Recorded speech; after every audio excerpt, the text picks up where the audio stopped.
So today is the first day that they opened the subway that goes from downtown to Beverly Hills. What? That's amazing. Yeah, so we'll see. Traffic is a little higher, but it is a Friday, so. What's it called? I had no idea they were creating that. The D line? Yeah. Getting on the D? I'm so happy to hear that. That's so cool. Well, I think it's going to be funny. All those stuffy people in Beverly Hills, it's like, welcome to what we have to deal with in Hollywood Hills. All of those people are going to have access to Rodeo Drive. Y'all are going to be getting chased out of ballet. All those homeless people are going to make their way over to your side of town, and then now you're going to have to force to deal with the issue. So I think it's going to be funny. It's like, could you imagine if Park Avenue never had any subway access, and then now?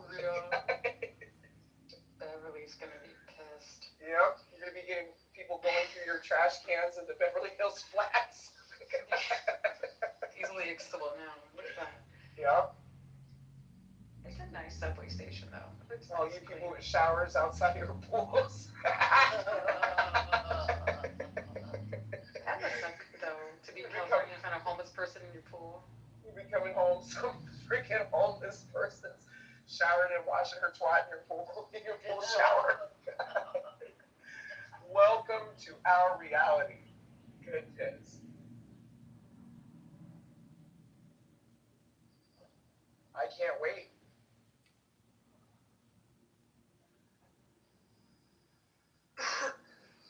But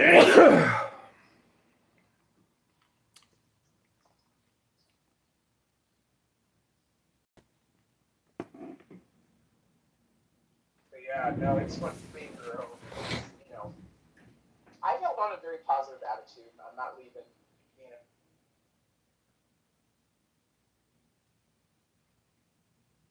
And you will be here. Speak over what? Speak over yourself. Encourage what? Encourage yourself. Where? In the Lord. What a blessing.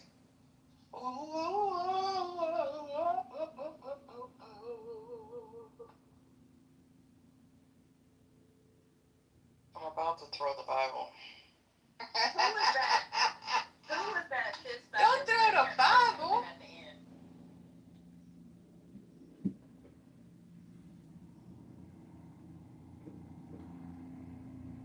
The doors of the church are closed at this time. The ushers close the doors.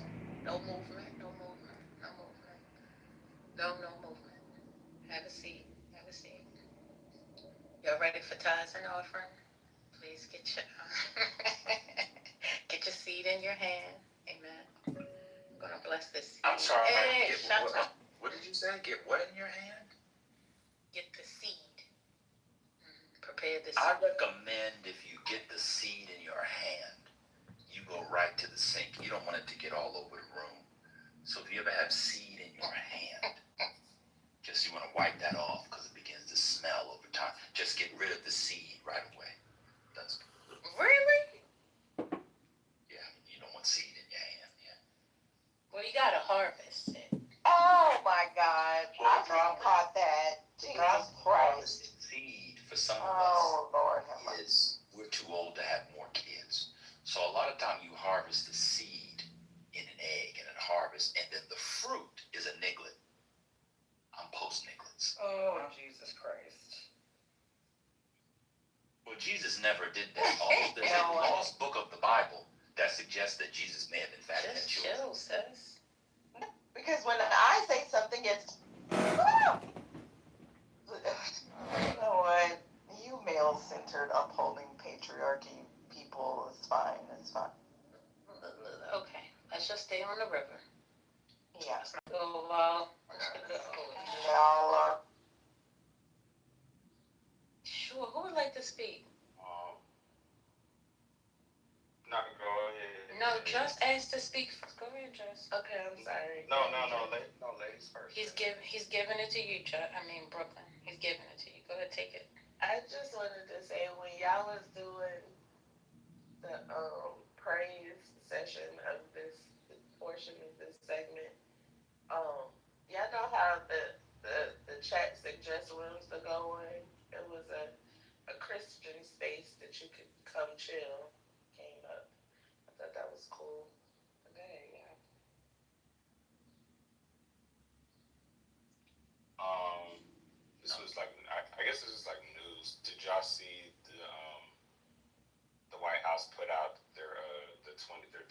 '26 counterterrorism plan, or at least like I guess like their bullet points of what they plan to focus on as it relates to terrorist threats that they deemed to the United States.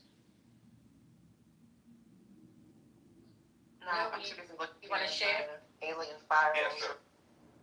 Yeah, sure. I'll put it in the chat. The ones, I mean, the main three that they're claiming are, let's see, what's it on page 3? It says, identify terror actors and plots before they happen. I'm sorry, that's wrong page. Ooh.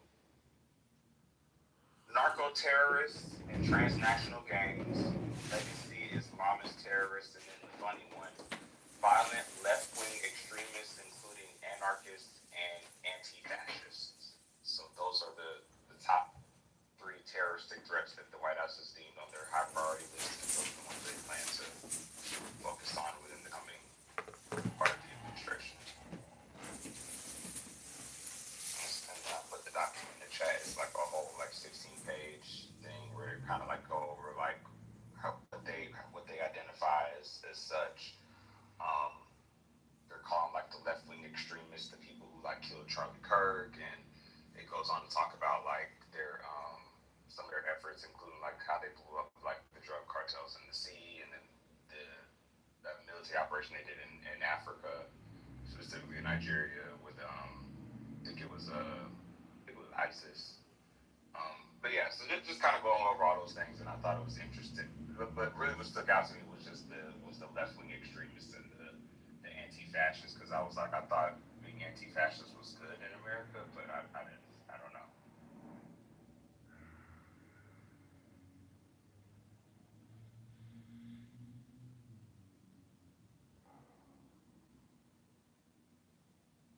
Alan, why do you think donators funded the Charleston, Virginia militia? How did you come to that conclusion? Sorry. Oh, we know how. That's just old bullshit talking points that we already went over weeks ago. This is the SPLC stuff. Oh, gotcha. Yeah, it's already been, like, look it up. Like, anyway, you look it up, bro. We already talked about it. I think they were in court yesterday for the first time.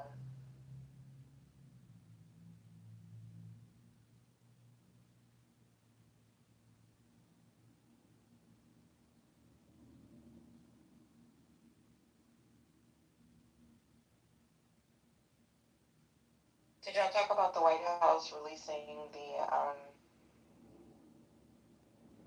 focus room today, the space files, extraterrestrial files or something?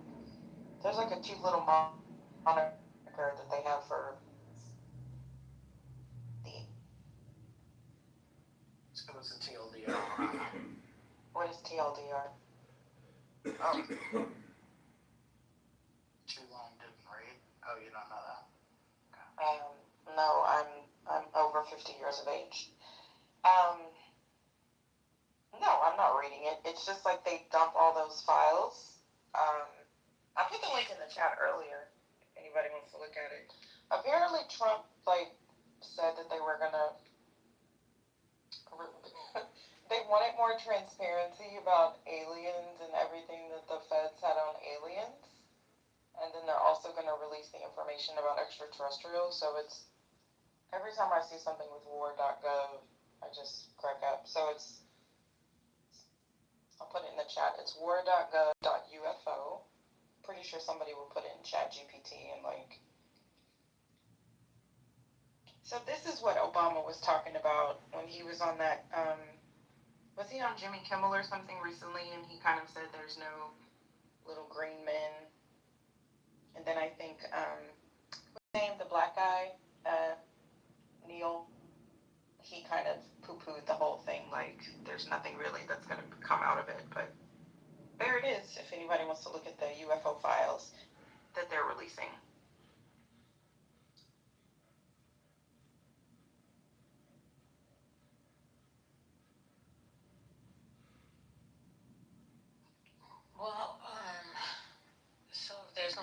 was on the alien thing. I see Wayne Brady went after Bill Maher. How do you say his name? Maher? Saying that he's a racist. Bill Maher. Okay. Wait, isn't that an old story? I mean, he is a I don't racist, but I know. thought Wayne Brady went after him a while ago. Oh, was it a while ago? Let me see. It says 9 I mean, hours you should keep ago. going after him, but Says, maybe it was just comic Wayne Brady unloads on Bill Maher. Maher. How you say that? Ma. Maher. Sorry, it's my Boston accent. Ma. Maher. Okay, whatever. Over jokes about Obama. So he made jokes about Obama. I guess recently or something. Is he racist? He dated Superhead. Who? Bill Maher. Bill Maher? That doesn't mean Oh. anything. Well, he was so. Racist in that time. I'm being facetious, people. Jesus Christ. I'm sorry, it's raining, but I was making a joke. Okay. All right. So let me just take a moment out for a minute. We're coming up on the 12 o'clock hour. Yes, it is Friday. Today is May 8th, 2026.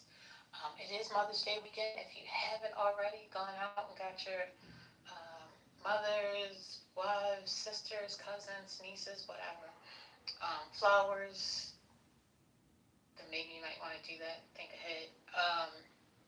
But if you would pay attention to the pinned item here, if you click on it, that is an X before the crash. That means no crash out Friday. This week has been absolutely different. Is the word I'll use. I'll use different. A lot of different characters came to visit us, and the ghost of Crash House was amongst us. So today, before we started, the stage has been blessed, and I just wanted to say Happy Friday to everyone. I hope this day finds you well. Please come in with a positive attitude and an open mind and a kind heart. And have a wonderful day. If I don't see you or speak to you anymore today, I want to make sure I say that before we move forward. Yeah, I didn't know anything about. I'm sorry. I do recall him kind of messing with her. Now, are you saying that they were in a dating relationship, or were they just screwing? No, they were out and about. I think there was the only weirder relationship I saw was 50 Cent and Chelsea Handler. That was also an odd. Do y'all remember that? Mm-hmm. That was, yeah. They looked both quite happy together, actually. Okay. But, yeah. So, Marr joked in 2010 that rather than making fun of Obama for being a gangster, he was President Wayne Brady. Well, Brady spoke to Sarah Jones on her podcast, America, Who Hurt You, where they discussed Dave Chappelle calling out Marr in his latest comedy special. The Whose Line Is It Anyway? Star flat out said the HBO host was a racist. So I don't even know what's going on between or behind the scenes on this thing. So yeah, I guess this is something they just gonna keep coming after one another moving forward. I don't know. In other news, seems like a friend of Cynthia Bailey, who is a fashion designer, Keith Brewster, he has passed away. Does anybody know that designer? He's gone. He went on to glory. Guess nobody knows That's him. Hurricane. Oh, you think Hurricane might know? Why are you always putting Hurricane in the midst of this? He doesn't want to be a part of that. He's fashion, isn't Yeah, so that doesn't mean He's opera. But that's the Real Housewives. I don't think Hurricane watches the Real I Housewives. didn't know that was Real Housewives. Yeah, Isn't she the designer? Wait a minute, Isn't she on the Cynthia Real? Bailey was a supermodel. Yeah, but she's on the Real Housewives of Atlanta. Yeah. Yeah, Like, but that's she was her. talking about a designer who passed away, and like she was talking, she was sad about that. So the designer only designed for Real House of Atlanta? No, but that's been like her recent notoriety, like for what, the last decade or so? but the emphasis is on the actual personal task, which is the design. Oh, okay. Because they have those guys that are just on the show.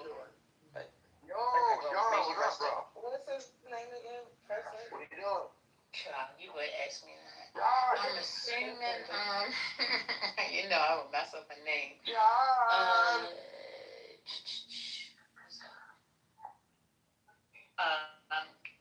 Kithe Brewster. Funny. My. You're funny. Another one bites the dust. So is that Keith Brewster? Brewer. It should be Brewer. No, it's Rewer. That's what it should be. no, it's Brewster. I'm looking. It's is it Kite Brewster? Are you sure? Yeah, I'm looking it up. I'm looking at Women's Wear Daily 2015. BREWST? Yeah, Oh, like Brewster's Millions. Yeah. Oh, this MZ article got his name spelled wrong, man. I'm looking at PNG as well. BRE. Go, y'all look at the headline. Go look at the in the article. In the article, it says something completely different. So this is Oh, from he does. Yup, the headline says Brewster, but then when you click on it, it says Brewer. Yeah, that's why I was like, that's why I came up, because I was reading it as you were reading it, and I was like, wait a minute, it's two different names here. Okay, so. And, but you see the headline says Brewster. Yeah, and in the link as well. Yeah. Mm-hmm. As soon as you click inside of it, it says Brewer. So I don't know. Did he drop the S and the T? I don't know. No, his name is still. I see it. I guess he was in New York Fashion Week 2016, and this is from Women's Wear Daily. From 2015, I guess he did a ready-to-wear collection, spring of 2016, but I've never heard of him, but that doesn't mean anything. I mean, he rest in power. TMZ wrong. They've been making a lot of they labeled somebody else wrong and people were making fun of them. I can't remember who, but yeah, they were like, y'all need to hire some new black people or something. Not to misspell the man's name. Yeah, that's I'm pretty crazy. sure Cynthia spelled it. That's crazy. It sounded like the editor was asleep.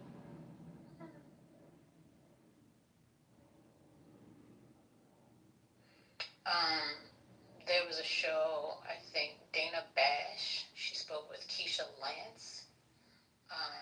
That's Keisha Lance Bottoms. Yeah. People are missing Joe Biden more and more each day. I don't want to hear that.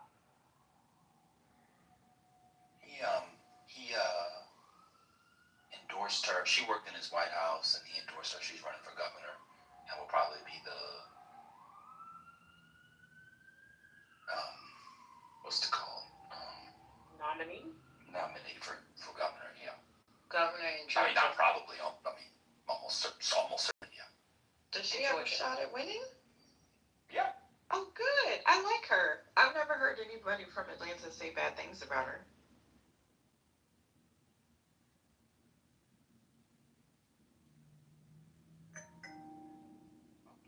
All right. Well, my piece was just shot down, so I'm not going to say anything else. You just started. You said she was on it last Yeah, night. but did you hear somebody say I don't want to hear that? So I'm going to shut. No, Spiritus always that's said not about that. No, it wasn't about. It was about people saying, "Oh, I missed Joe Biden." Like that. Here, the conversation was about that. Just the part about Joe Biden. People saying, Y'all know "I missed Joe Biden." Spiritus brain glitches. This was a glitch. We do miss Joe Biden. I miss Joe Biden. Now, people saying we miss Barack come back to the White House. I think they need to move forward, but that was just last administration. First of all, one, let my brain glitch. Two, people have been saying they miss Joe Why are Biden you whispering? while for the office.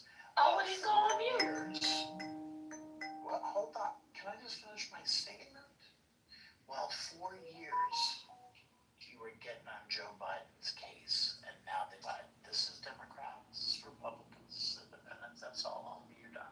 Yeah, but not the person who said that. The person who said that worked for him the entire 4 years. I didn't know she was in. See, that it's a good thing that people are speaking like that in favor of Joe Biden, because now, Trump and them trying to blame. Nigga, do you not hear me talking? No. Fuck, you know. Anyway, as of late, the Epstein administration has been blaming Joe Biden for the Iran thing, the gas prices and everything. So I think that is good that they're speaking good towards him. Why you know what? Like freedom.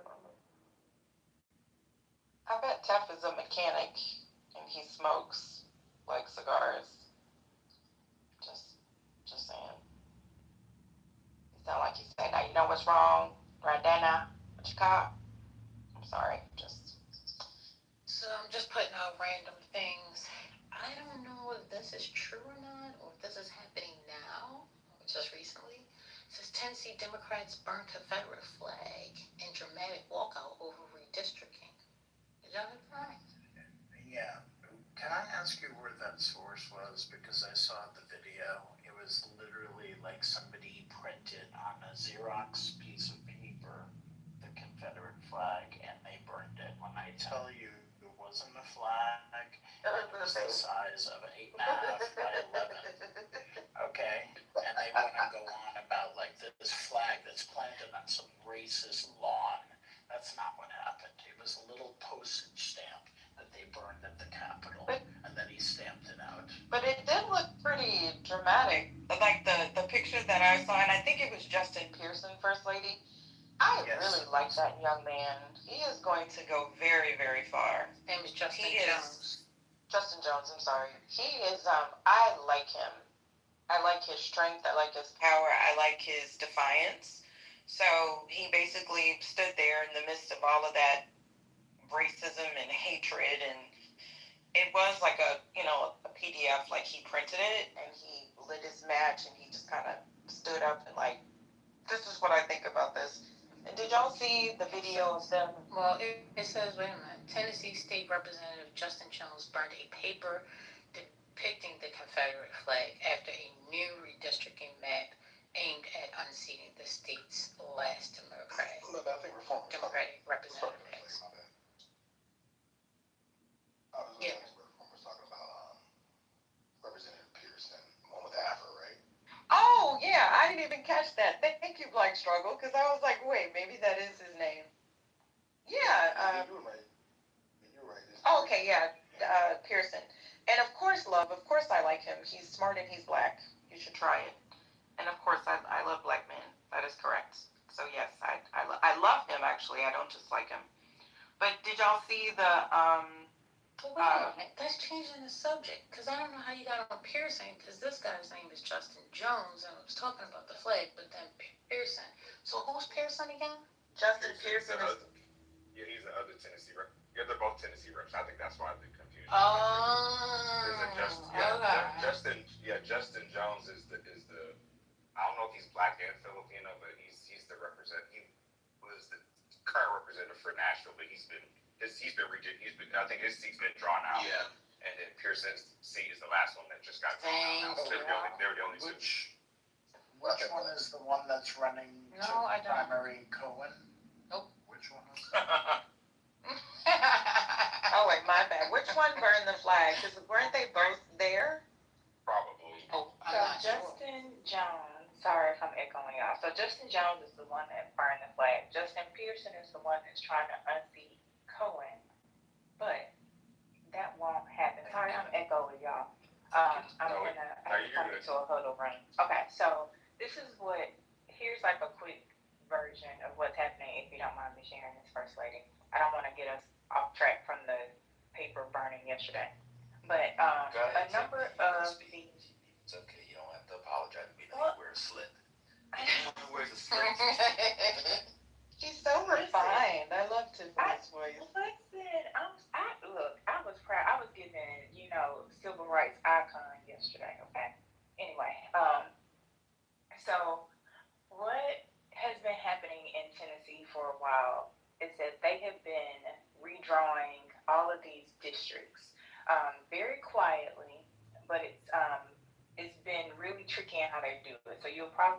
a lot about London Lamar. Her district was redrawn a couple years ago to put her against Tory Harris, and then a couple of other districts were redrawn like that.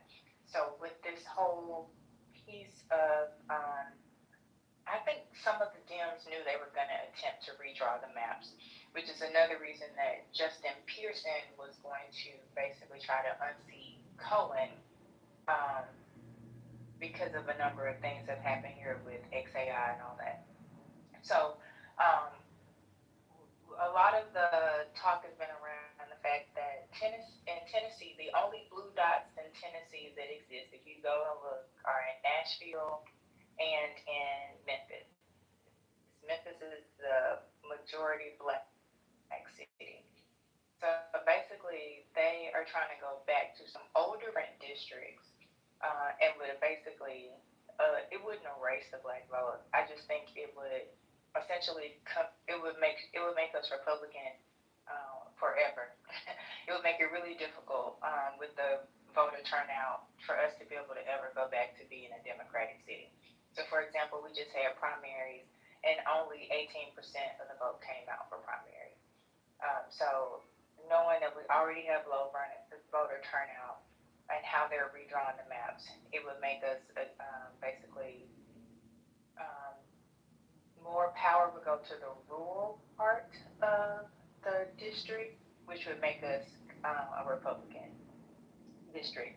So Pearson is essentially going to have to drop out. So we have another guy, his name is like Brett Todd or something. He's basically like a community college graduate who was in, I think he was in Nashville. He's now decided that he wants to go against Cohen. So there's no way Justin's going to win against Cohen, because it's too big of a fight. We can't lose the only representation we've already had, because they're just going to basically say he's a young guy, he's a young kid with an afro. Nobody wants to be represented by a black man, especially now that we have a chance for us to have a Republican, district. So it's about to get ugly. It's really frustrating. But yes, Justin Jones and London and a couple others led a walkout. I love the signs that said "kill the man." It was very direct, but they led a walkout. Justin Jones burned truly a 8.5 by 11 piece of paper that was a Confederate flag.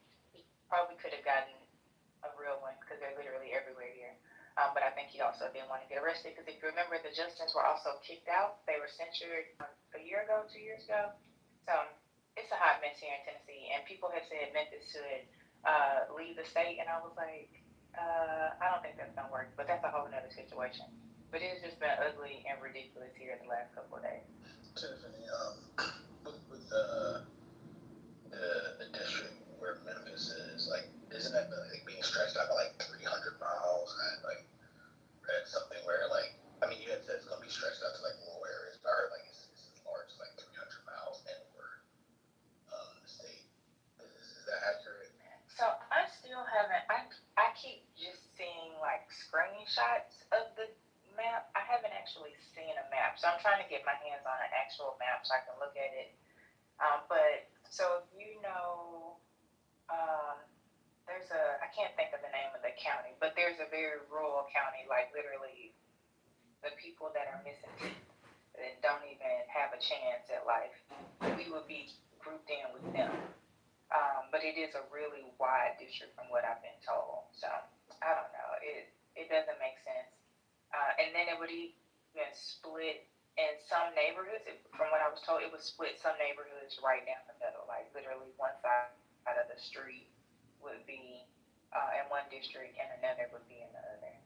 I think I put it in the chat. Is that it, Tiffany? So it says Tennessee U.S. Congress districts adopted May 7th. But look at how they split up that green. Okay, so I see the 1, 2, I think it's 9 that people were saying was the weird one. But is that is crazy. Look at 5. It's, you know what? Yes, that's The part of that same society we want to maintain this. But you're not listening to what I'm saying. of situations where men, so let's say in a society where you're not suing for, you're not civil rights for like all men. Men all have them already. So let's say like a pre-suffrage society, a pre-women suffrage society. You have men who have equal rights. There could still be aggravating factors in a case where a man is violent towards another man. And I'm saying, okay, well, you're trying to you want to play out now. Hey, in this egalitarian society, it seems like there's something wrong if, like, when a man beats up a woman viciously, we don't think that's an egregious crime. No, you still can in a feminist society. You still can in a completely equitable society. You still can, because we're not concerned with like everybody being seen as the exact same persons. They're all facsimiles of one another. What we're concerned with is everybody. Right, and that's what I'm talking about. Listen to the again. The man the woman who takes her cart and slams it into the back of my leg. Don't I also have rights? Don't I have these? No, you actually don't have. You're actually not allowed to beat her up. You're not allowed to beat her up. I don't know if you know that. You're not allowed to beat her up. And why not? And why not? Because it's illegal. It's illegal. Right. No, you can't. It's a man either. You can't do it if it's a man either. I'm not talking about. Another woman after doing that. Stop. I have the right to have legal protection just like the person who's the actual aggressor. I think it's easy to. I think we expect others to operate based upon our moral framework, and that's just not reality.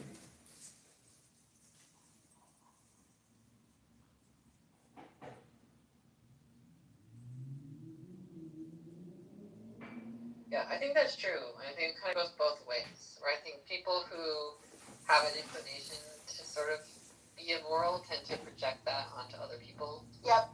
In the same way that people who are good and decent people assume other people will be good and decent.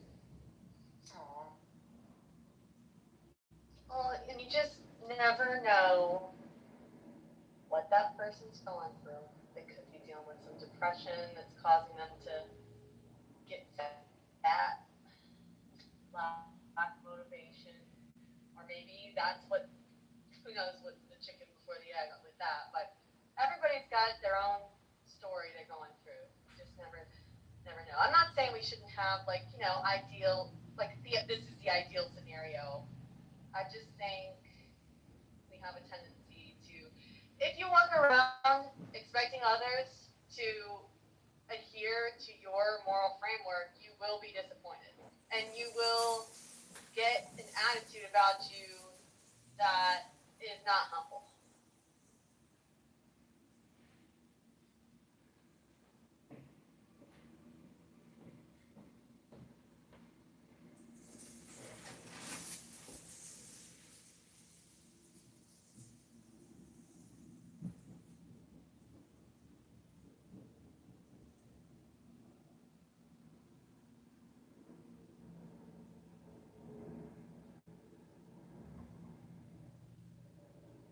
Can y'all hear me? Yeah, we were just resonating on what you said because it was so true. Yeah. Mic drop. Okay. Yeah, you agree? Curious. Yeah, I mean, I hear Keegan, and though I don't disagree with what he's saying, I see this in my best friend too. I see her do it all the time, and I want to shake her out of it because it causes her so much. What is she being a little matrixy, FYI? You see her doing what all the time that? I'm confused. Wanting to look good for other people? No, not just that. No, more like just from my perspective, it's like she can't just shake things off and give grace as easily. Or is it me? I probably am. She is. Oh, it's just aggressive. Like, I think if you have that mentality, you don't give grace as easily. What are you talking about though? That when you talk about when you don't have that, what do you mean? When you don't walk around expecting others to always mold themselves, adhere to your moral framework, like that, you will end up type of person that has a hard time giving grace. And is he hunting his bear? Oh, Doris, you're in the Matrix, love. Yeah, I was about to say, right. Found it. Found out what happened now. See you, boo. I think right now would be a great break for water. But I think Holly Water and remind Keegan, you. I think Holly and Keegan are making two different points, though. Holly is making the point about people kind of being stuck in that mindset of expecting people to act and operate based on their own individual moral framework, which I get and I agree with.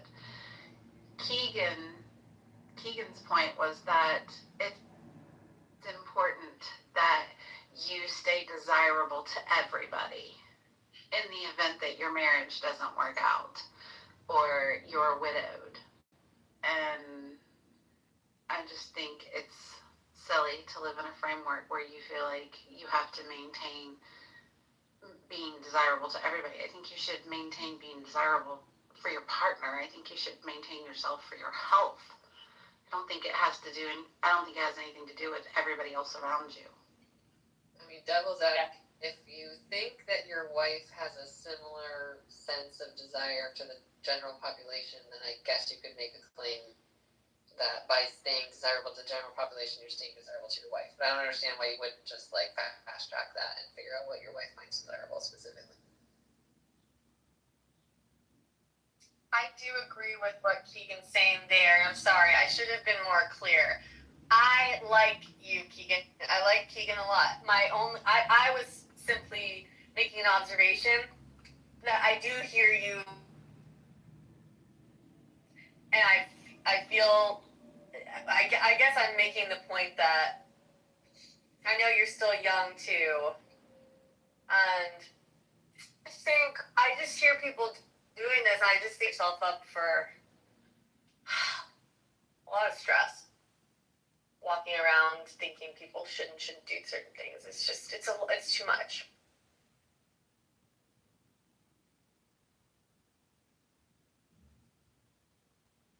Oh, you're saying you might not, you don't know if you agree or disagree, or maybe you do agree with my worldview, but it's that I shouldn't have this expectation for everyone.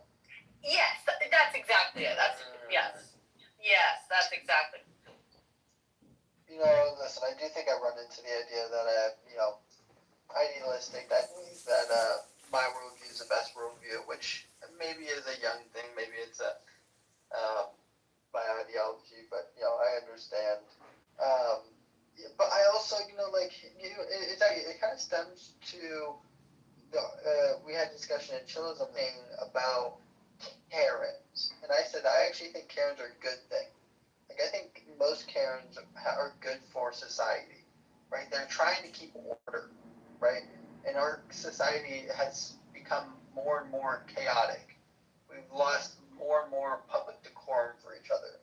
And I think that a lot of Karens are just saying, like, I saw a video, it was like a Karen, like, on a hike. It was kind of a busy hiking trail. You see, like, over, like, 10, 15 people cross you. That right there is a pretty busy hiking trail. If you see over 15, 20 people cross you in the matter of about 5-minute clip.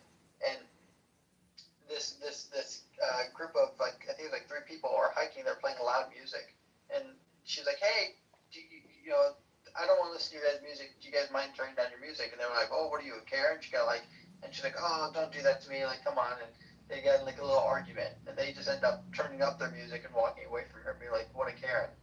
And, they're recording her. But, I'm like, I kind of agree with her. Like, she's just saying, hey, like, and I understand the idea of like, just let them be. They're not harming anybody. But I also think there's something about like trying to be like, hey guys, like we all live in this society. We all live in. You guys are my community, and like let's just all respect each other. And I understand it was maybe kumbaya crap. It was very shocking earlier hearing how hard it was for people to hear that message. It was really concerning for me. I don't think that we're being an authority figure to each other if we remind each other. Crowding around me at the ice cream line, and I say, hey, buddy, there's a line here. You might say, oh, sorry, okay, thanks. You might just get in line. It could be as simple as that. It doesn't have to be, I'm going to stab you in the heart like Carmelo. Yeah, I feel like that's where my like ideology comes from. Is like I'm like maybe I without doubt like have these like all or nothing ideology where it's like you should do this, you need to do this, or it's harmful, and maybe I'm wrong, whatever. But I think it stems from the ideology of like the Karen ideology. I have a Karen ideology. I am someone who when I see disruptive behavior in public, I will call them out. I will say something. I'm not someone to be like, oh, like it's whatever, like, I go, oh, okay, they're being disruptive. I'm going to go let them know they're being disruptive to me. And I hope that they hear me as a person and they go, oh, okay, I won't be disruptive anymore. And, I feel like we've kind of, and I think maybe it's like, this is the difference between like people who live in the city and people who don't. Right? Like suburban lifestyle is just much slower, and like we're like, oh, like let's all just be neighborly. The Midwest, very neighborly. The Midwest is a very neighborly community, and maybe that's just it. Vero, did you see in the New York Post they had an article about the from hell at this apartment building in the Bronx? Did you see this? No, I didn't. You broke up just a tad bit. Something in the Bronx, what? It was the tenant from hell, and it was an article in the New York Post like yesterday. Let me find it. It's this like tranny young person who is stealing everyone's packages. Tried to blow up the building. Like he left all of his gas burners on in his apartment all day long, and also like apparently has multiple personalities and wears a different wig depending on which other tenant in the building he wants to harass that day. And you're afraid to go in and out of the building. He's been like arrested at least 5 times just for harassing his neighbors in the building. And he hasn't paid rent since 2024, but they're trying to get him out. I like a New York City Karen. I'm a New York City Karen. I wouldn't be like a Karen in Keegan's sense. I'd be in a New York kind of way, where it's for the safety of others, really. Like if someone tries to come into your door after you, like you use your key, you open your building door, someone tries to come up on you, no. I don't know you. You live here?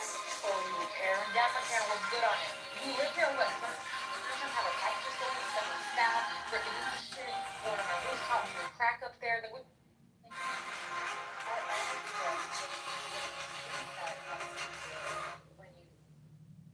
I love that weaponized the trend, right? So because a Karen basically is somebody who is not doing the right, not necessarily doing the right thing. They're doing it in a way that's ridiculous, that's out of line, that's offensive, that that's all bad things, usually racist or judgmental, things like that. Sloshing. Pharmaceutical industry and how they own the health insurance companies that also own the pharmacies, that also own the doctor's offices, but just like they have.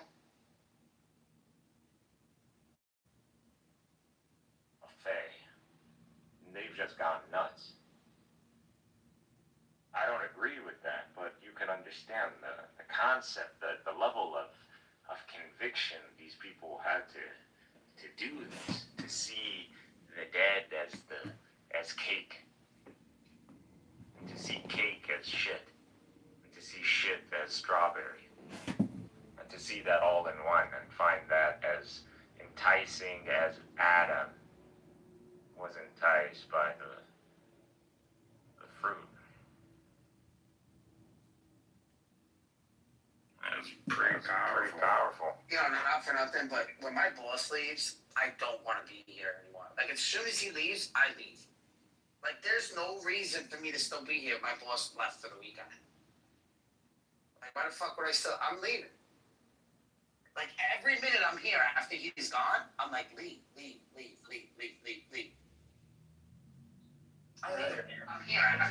Traffic, might as well stay a few more hours and fuck around on a clubhouse and get paid for it. Unless you get salary. I'm still gonna get. Well, I get hourly rate, but it is kind of a salary. It's not guaranteed 40 hours, and then the overtime. They made the military hourly. Everybody would fucking join the military. The biggest trick about the military is the salary part. That's when you realize you got duped.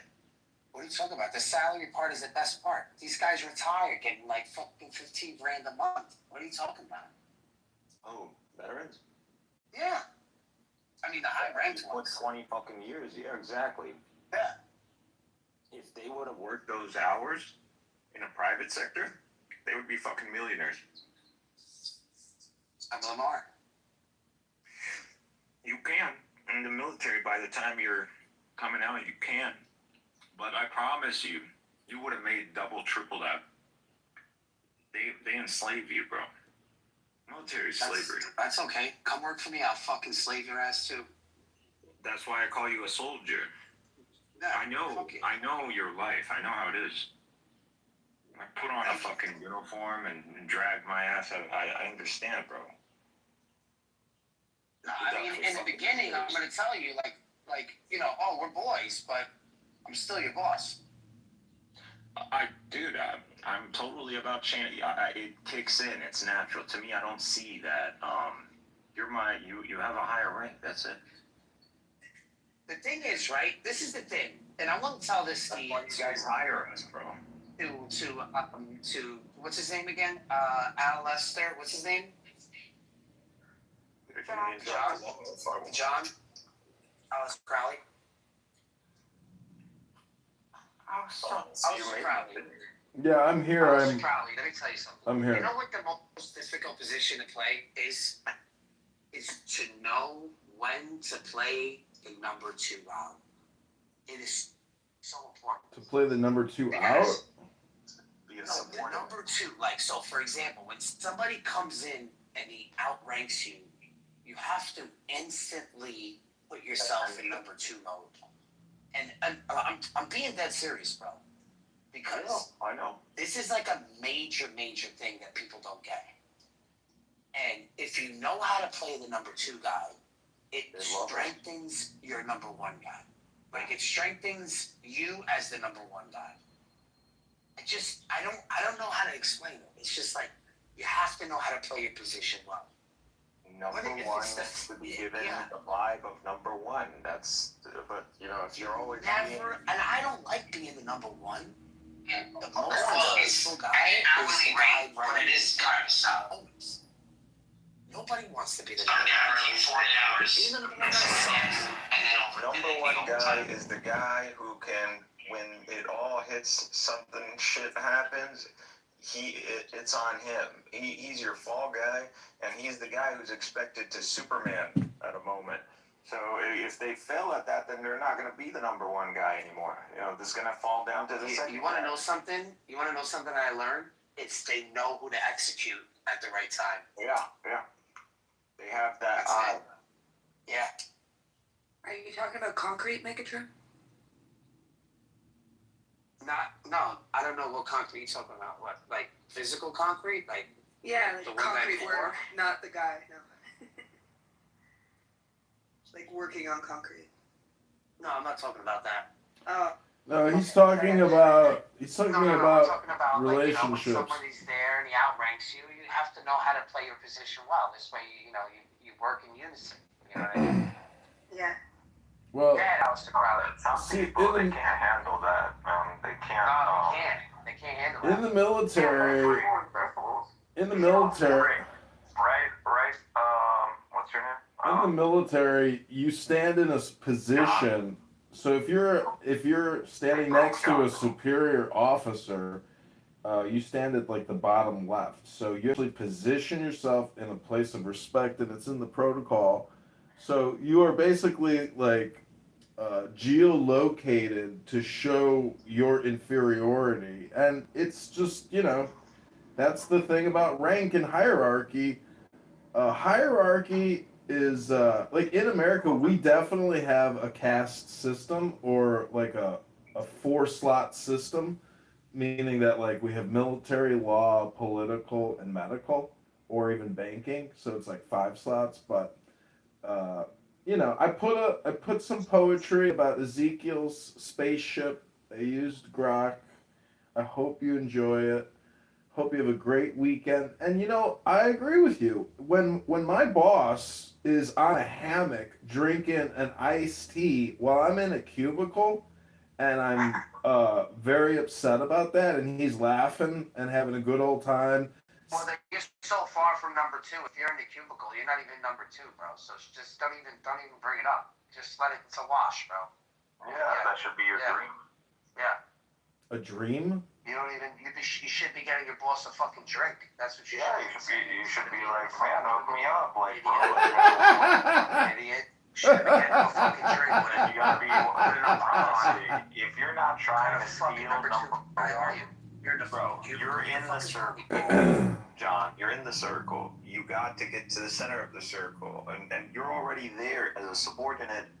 You can consume more because they expect you to do more, and so the more you can do, the more you can. All of a sudden, you're one of them, and then they wake up to it, and then they realize, holy shit, this guy knows everything we know, and that's when they freak out.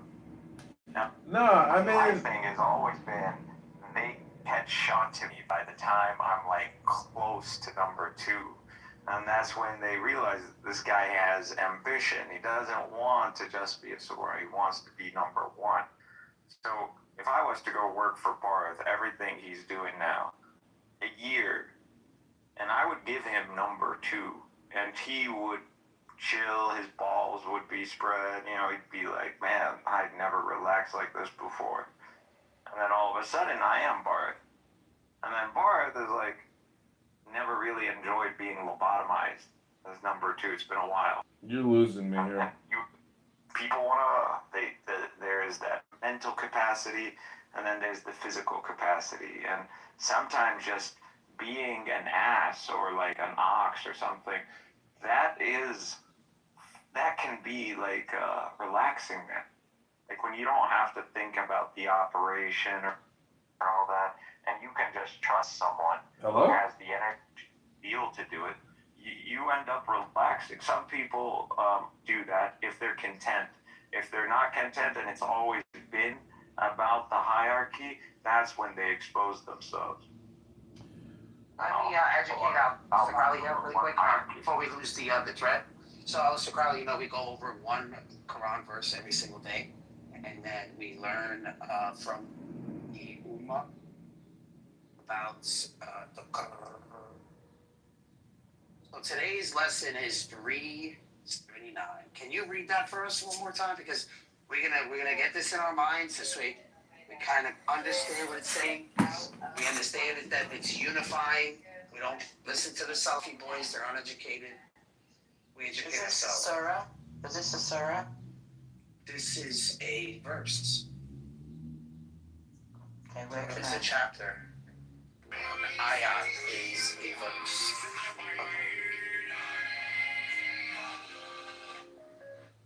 Because I'd like to read along. Yeah, go ahead. Read it talking.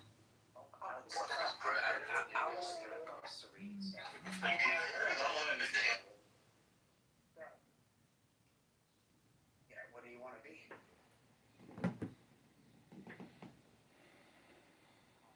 I'm the sun to snow. I get the gender guy. Something the photo. I don't know. I want it Too old to be in the furnace. Let's go soccer.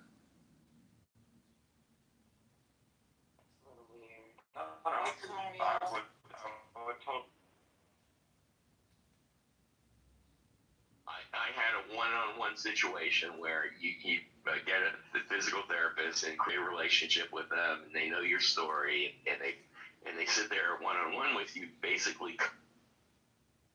That's how I knew they was on fucking Chatter. Did you delete the message? No, I don't delete shit. Okay. Hold on. Somebody sent me that shit. This nigga literally got 2,000 plus messages he hasn't even opened and read yet. That's why he can't find it.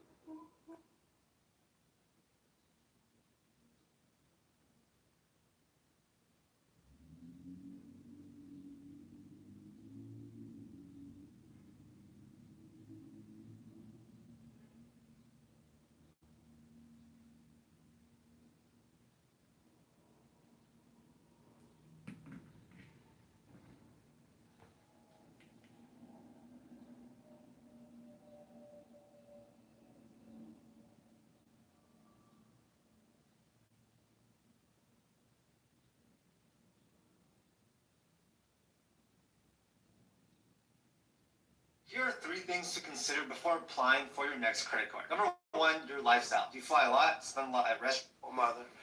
Among those with us this afternoon are a number of the angel moms who saw their precious children stolen from them by the open border policies of the radical left. Open borders, I call them stupid borders, not open. I call them stupid borders by stupid people that put them there. And the migrant criminals that let them pour into our country, and bad things happened. Bad things happened. 25 million people came into our country.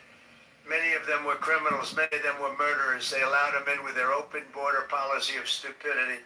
These incredibly brave and resilient women have turned terrible tragedy into unyielding resolve, becoming advocates so that their mothers do not have to endure the same heartache that they've felt all their lives. They've felt for so long.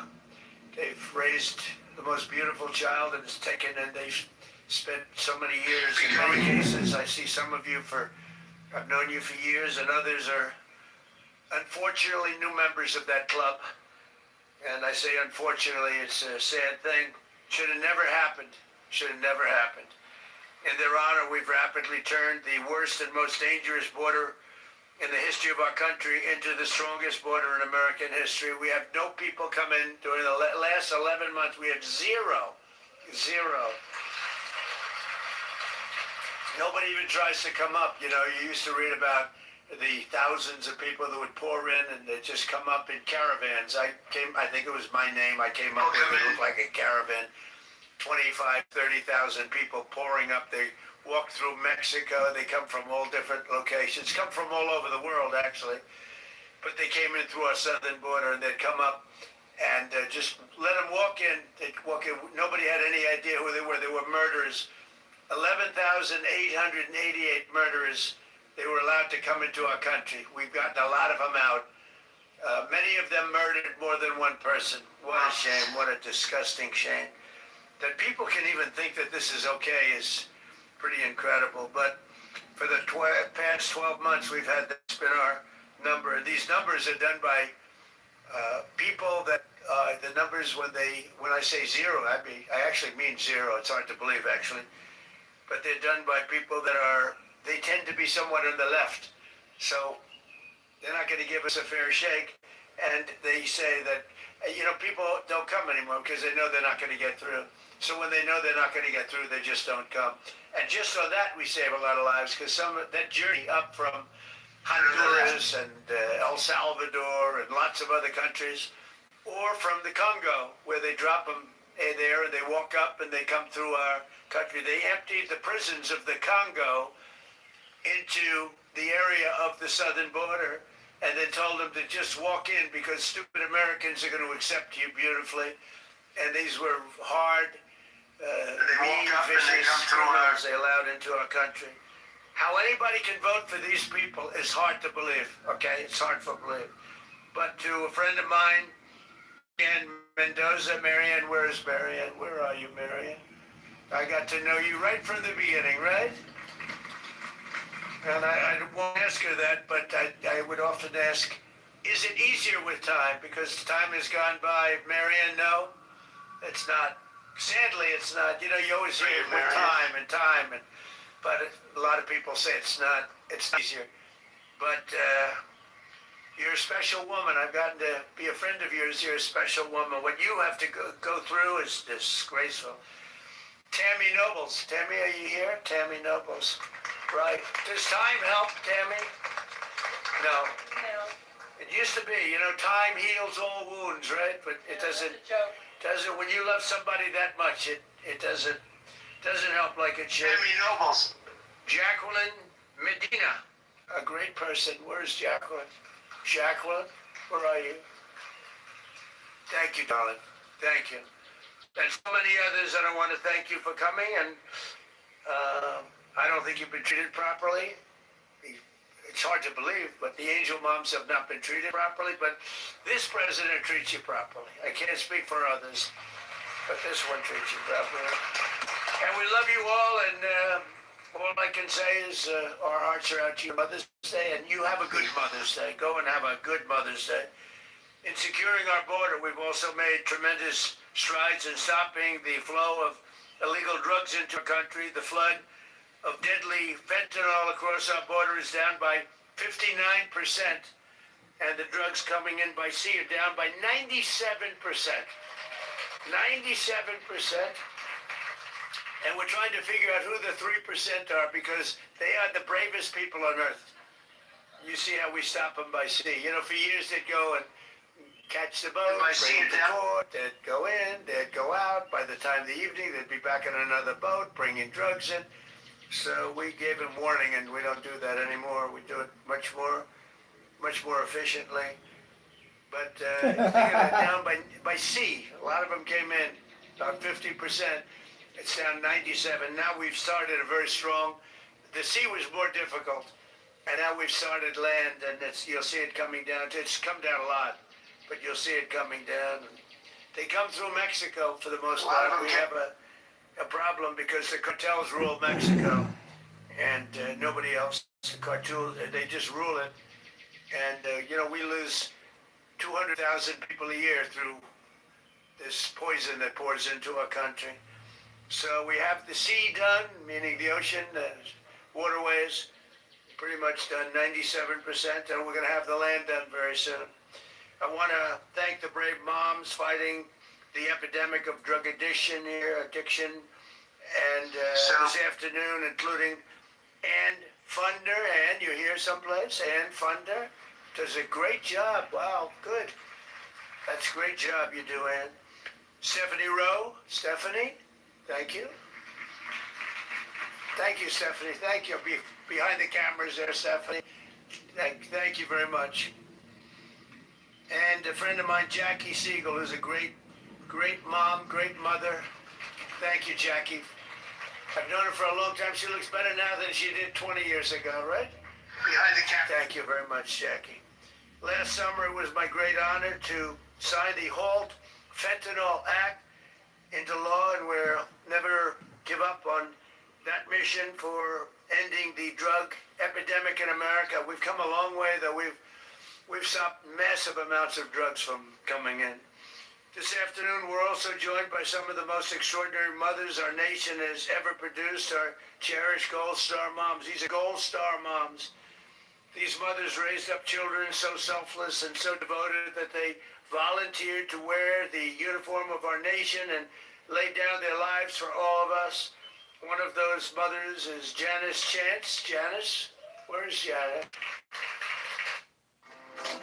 Hey kids, even though you always tease me for reading the menu with my thumb light and say I never want dessert before eating half of yours, and even the... Thank you for being here. Just before he went to Afghanistan in 2008, Jesse told his mother, Mom, I want to go change the world and make it an even better place. I want to make it a better place, Mom. Just before his 30th birthday, even though he had the day off, Jesse volunteered to take the place of a fellow Marine, and that of his brother-in-arms could be present for the birth of a daughter. That day, Jesse gave his life for our country. Jesse was struck down that day by helping somebody else. And Janice, I want to say America is a strong and free nation today because of people like your great son, and we want to thank you for being here. Thank you much, son. I also want to express my love for the moms with us whose extraordinary heroes gave their lives in the terrorist attack at Abbey Gate in Afghanistan. I got to know you very well, very well. And these are phenomenal people. We went to a club I own in Bedminster, New Jersey, which is beautiful. They played music. They said, "Do you actually think he's coming out?" They said yes, and I was going to do just to stop by and say hello. And we ended up listening to music for 4 hours on that beautiful night, looking at the sky, thinking about those wonderful people. Abbey Gate, very well known. Should have never happened. That should have never happened. That was incompetence by the Biden administration. So to Alice Lopez, you know that, right? Yeah, we know that. To Alicia Lopez and Paula Knaus, Self, Coral Persino, and to all of the Abbey Gate moms, we're thinking of you on this Mother's Day. And again, we had you to the White House. We had you to, I was over at a very beautiful cemetery, as beautiful as they can be, but, you know, it's a sad occasion. We went over and we paid our respects, but we lost great people that day. We shouldn't have lost any people that day. Gross incompetence. This Mother's Day, we're thinking of all of those incredible moms, and we're doing everything in our power to support them and millions of other mothers all across America. And we're blessed to have many wonderful mothers serving in this administration, including Secretary of Agriculture, Brooke Rollins, who's doing a phenomenal job. Thank you very much. And the first woman ever to serve as a White House Chief of Staff. She's become a legend, Susie Wiles. She's amazing.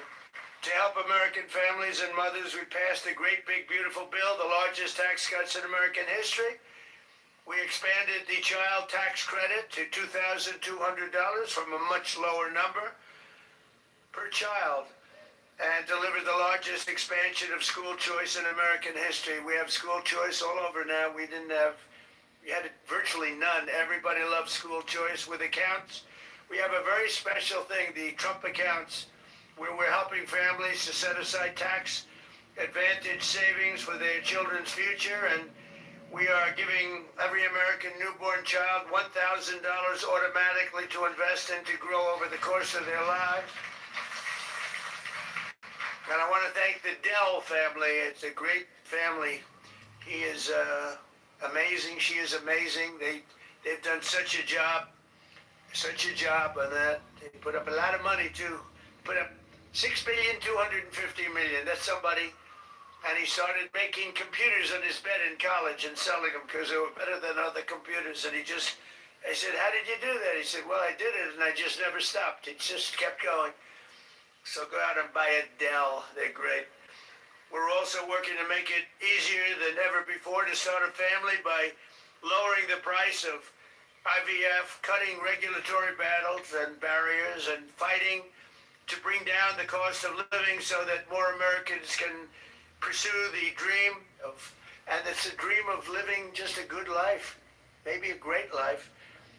We cut drug prices now with the favored nations, most favored nations. We cut them by 70, 80, 90%. You could say 500%, 600, depending on the way you phrase the statement. But we now play, when I was here, this was a big ambition. Right at the beginning, I was able to cut them a little bit, but I didn't cut them. I cut them more than anybody else, which was a little bit. Because for 28 years, drug prices and prescription drugs only went in one direction. And when I came back, we now did something that everybody said was impossible. Favored nations. We had the highest drug prices in the world, by far. Now we have the lowest drug prices in the world. Can you imagine? So we got them by 50, 60, 70%, and go out and you'll see exactly. It's one of the I think it's one of the biggest things that we've done. Drugs that were costing in London $10 for a pill would cost $130 for a pill in the United States. And now, if it's $10 or if it's $20, that's what we pay. We pay the lowest price anywhere in the world, so it's great. And The fake news doesn't want to write about it, but that's why I talk about it, because we have no choice. We have to. So I just want to, again, I want to thank everybody for being here. It's so important. We do things like we keep men out of women's sports, a very popular issue. We stopped transgender mutilization of your children for everyone. We don't have that. But I want to thank every single mother here this afternoon and all across our nation for your work every single day. America's moms are really raising the future of our country, the most important. You have the most, we don't call it a job because when you love it, it's not a job, but let's, for this purpose, you have the most important job there is in America or any place else, and you're doing an incredible job. I just want to wish you all a very happy Mother's Day. We're going to have a great Mother's Day, and for those mothers that lost their child, many of whom are with us today, the angel moms and others, Gold Star moms, we love you especially. We love you maybe even the most. Thank you very much. Thank you, everybody. Appreciate it.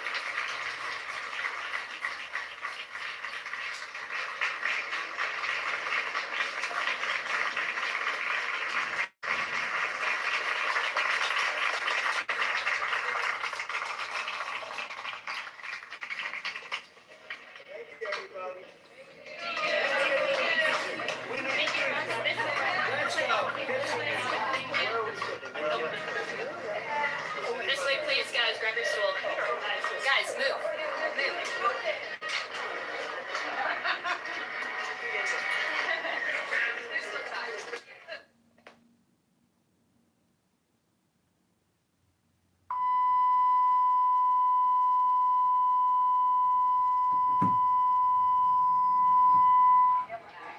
Okay, guys, we're gonna go back to the first thing.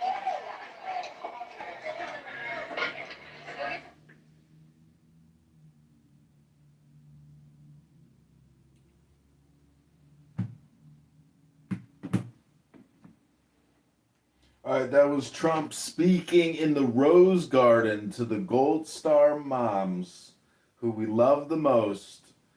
Mothers who lost their daughters and sons to illegal alien invader murderers who murdered their children. Trump has hosted them at the White House. He was talking about cheap drugs. And now we took $150 pills to $10 pills, and now we got the cheapest drugs in the world. Rabboni Shalom. Good Shabbos!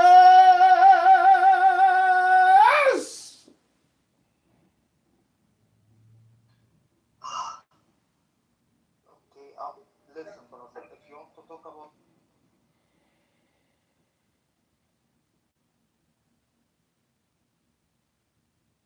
fully God, I'm fully God, but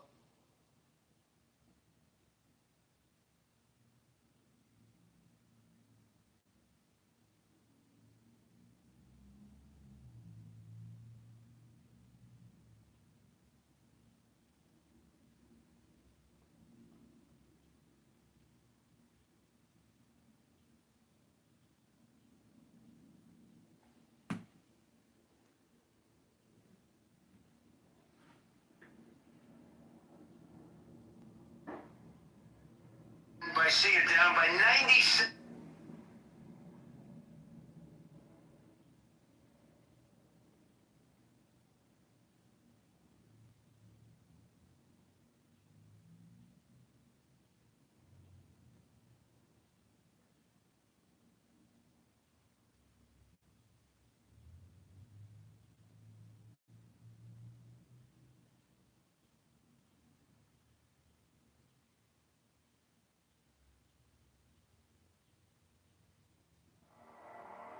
Mine is the head of the man, and my insight is keen as the hawk's. By my head I invoke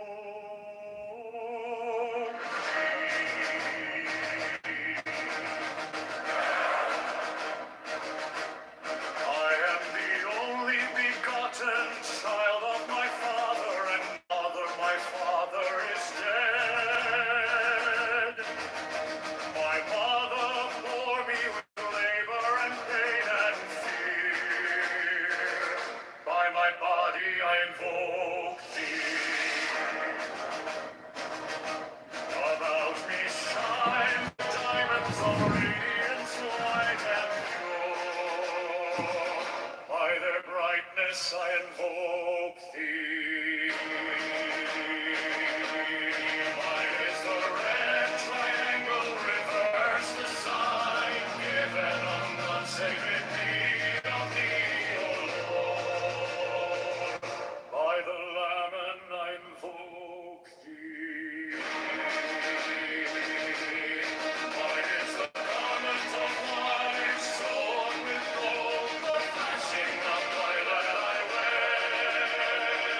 the sword I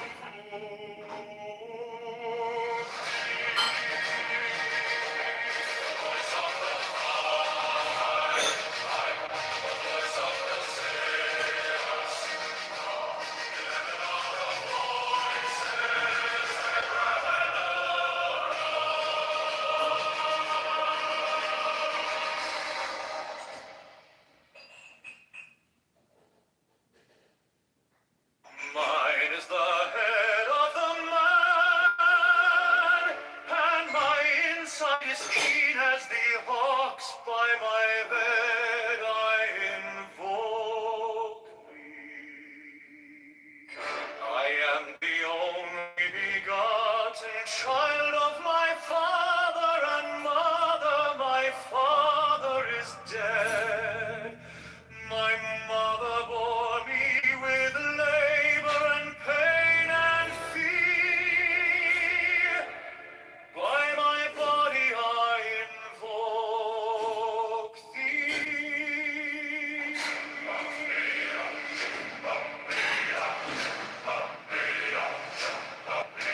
About me shine the diamonds of radiance, white and pure.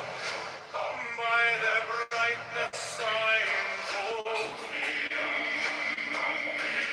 Mine is the red triangle, reverse the sign given of none. See all thee, O Lord. By the Lamed I invoke thee.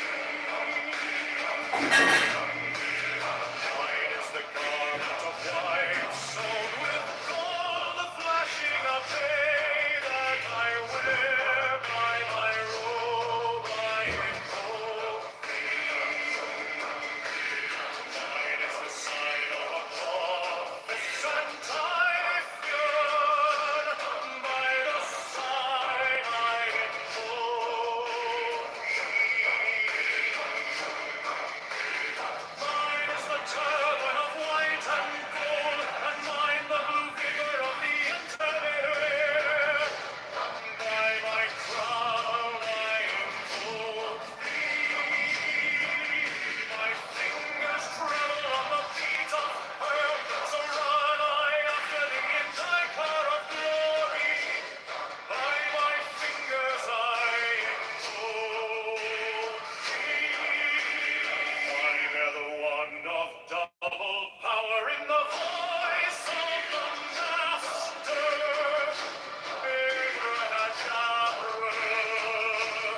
By the word I invoke thee. I know the dark blue waves of music in the song that I made of old to invoke thee.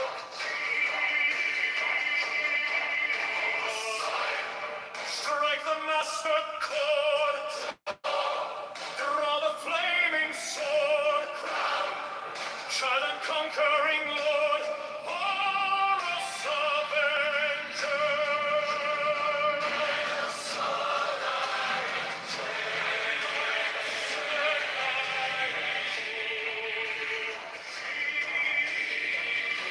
My hand is thy sword of revenge, and strike at thy cheek. By the sword I invoke thee. Voice of the five, the voice of the 6, 11, all the voices. Abrahadabra.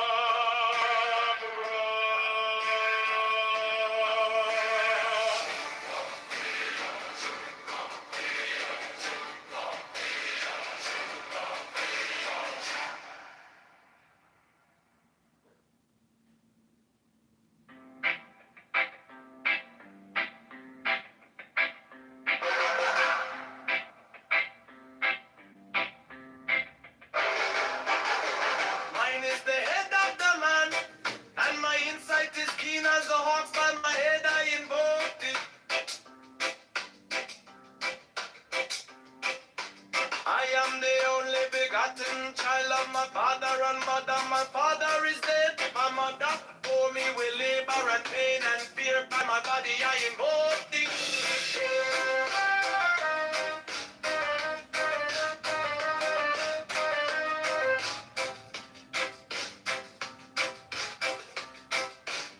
About me shine the diamonds are radiant, white and pure. By their brightness I invoke thee. Mine is the red triangle reverse, the sign given of none. Save it be of thee, O Lord. By the Lamb and I invoke thee.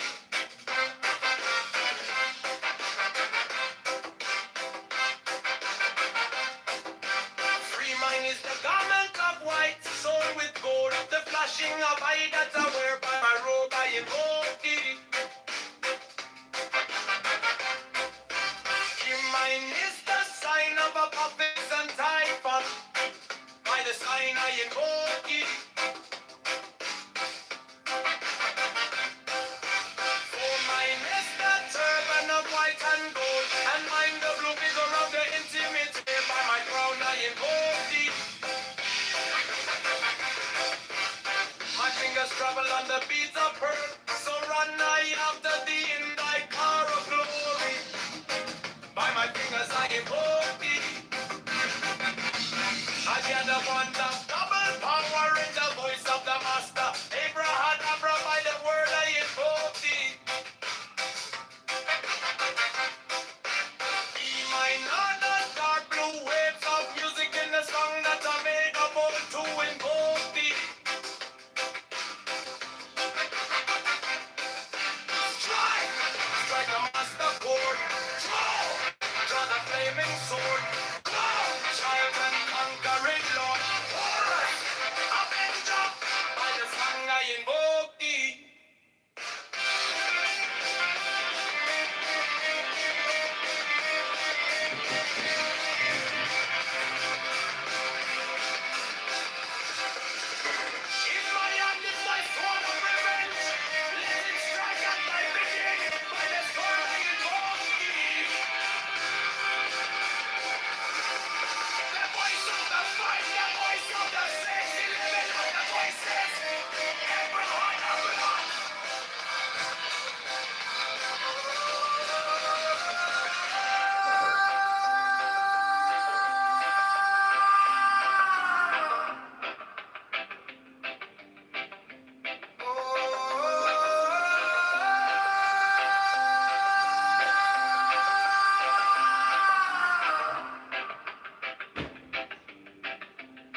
keen as the ox. By my head I know thee. I am the only begotten child of my father and mother. My father is dead.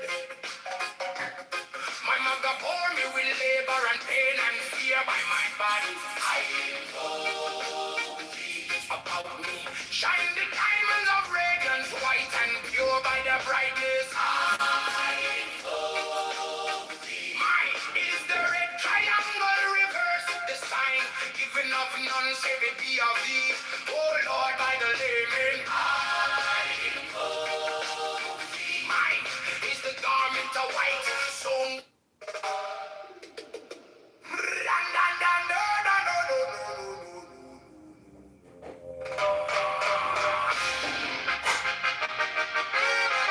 mine is the head of the man, and my insight is keen as the ox. By my head, I invoke thee.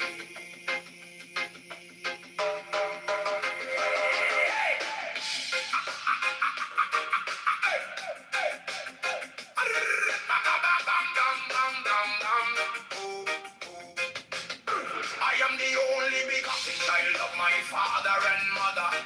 My father is dead. My mother bore me with labor and pain and fear by my body. I invoke thee. About me shine the diamonds of radiance, white and pure. By their brightness, I. Mine is the head of the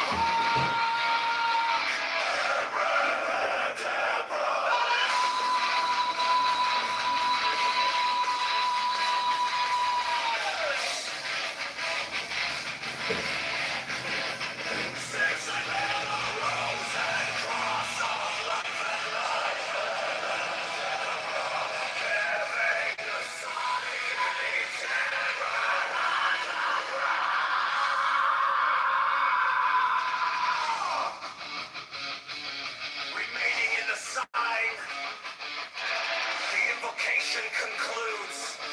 Therefore I say unto thee, come thou forth and dwell in me, so that every spirit, whether of the firmament, or of the ether, or of the earth, or under the earth, or dry land, or in the air, of whirling air, or of rushing fire,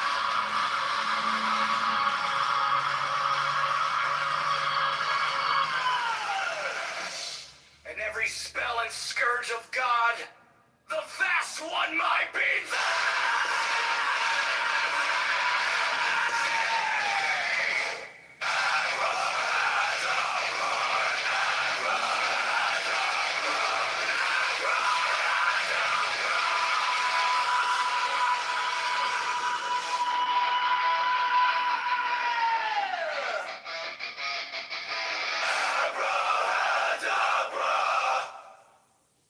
mine is the head of the hawk, Abrahadabra!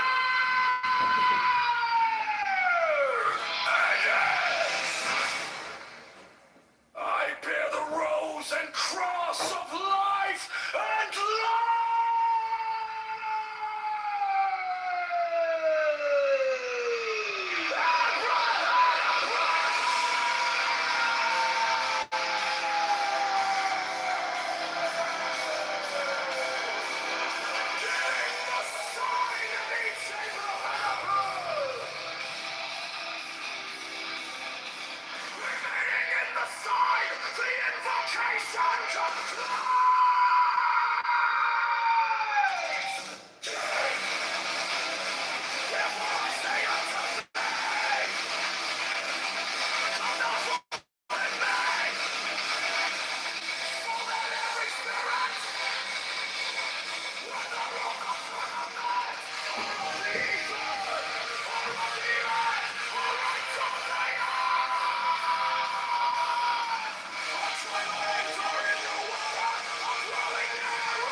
sign, the invocation concludes. Therefore I say unto thee, come thou forth and dwell in me, so that every spirit, whether of the firmament, or of the ether, or of the earth, or under the earth, on dry land or in the water, of whirling air or of rushing fire, and every spell and scourge of God, the vast one, might be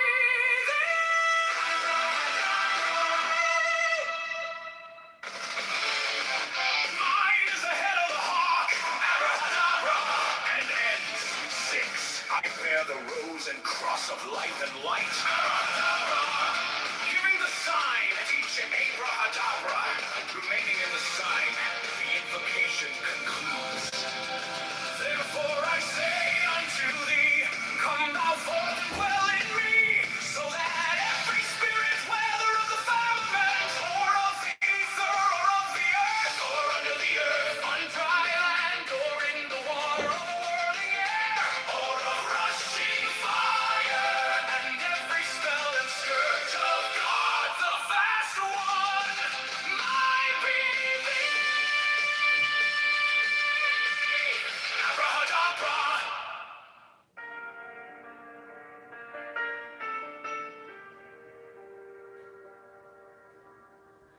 You came like dawn in my hands, soft but stronger than I knew.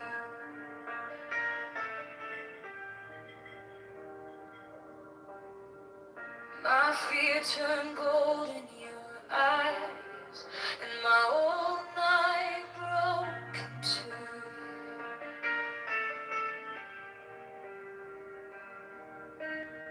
I was lost in the noise, now I'm learning how to stay close to your quiet light in the middle of the day. Stop thinking, let it fall. Take the deepest breath of them all. Hold it close. Don't run from the feeling. One more second, you can start believing. Wisdom of God, now it's joy. Wisdom of God, now it's love. Wisdom of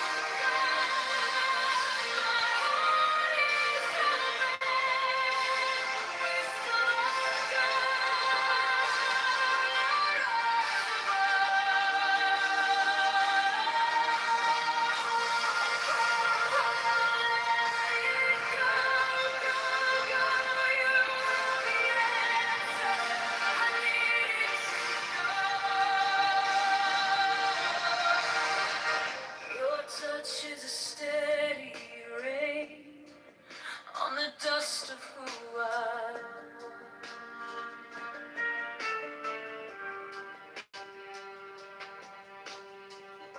Every wound gets named, then it fades in the hush.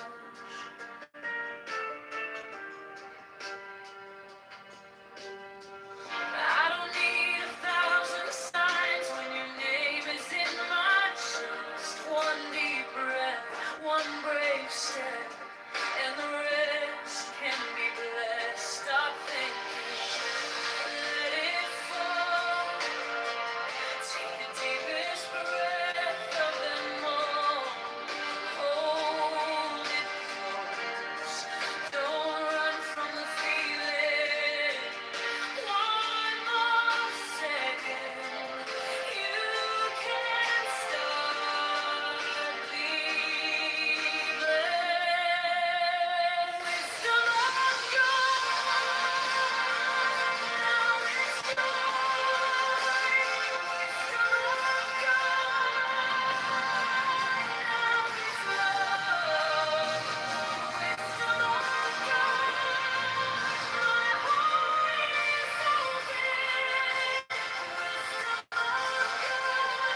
'Tis a steady rain on the dust of who I was.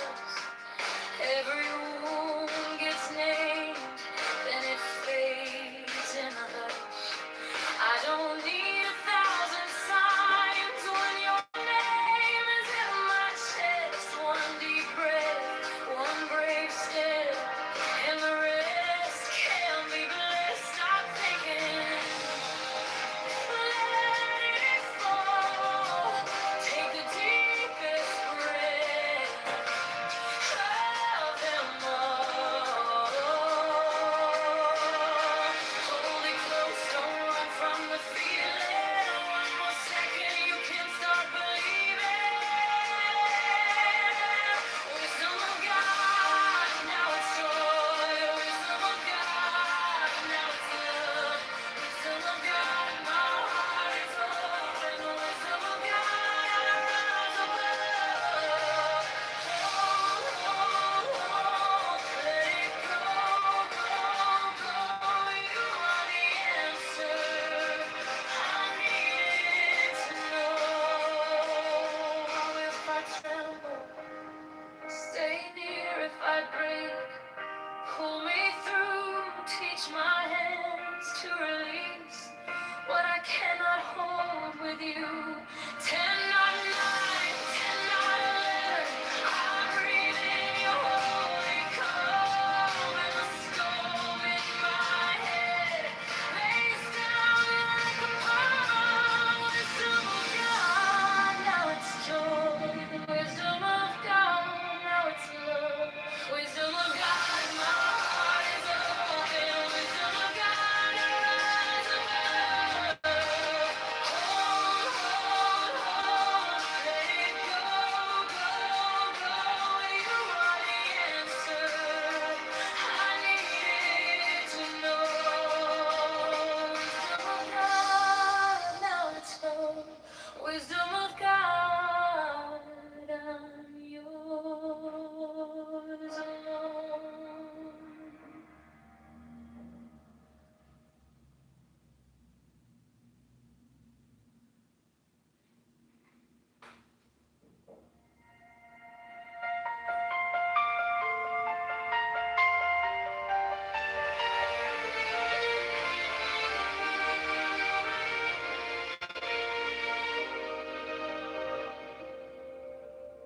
Wisdom of God is now joy, love, heart, enlightenment. You found me in the quiet with my hands still shaking. I was carrying the hurt like a name I couldn't drop. Then you touched my trouble and the whole room stopped. Stop thinking and your problems. Take the deepest breath of the day. All for 10, not 11. 10, not 9. Stay.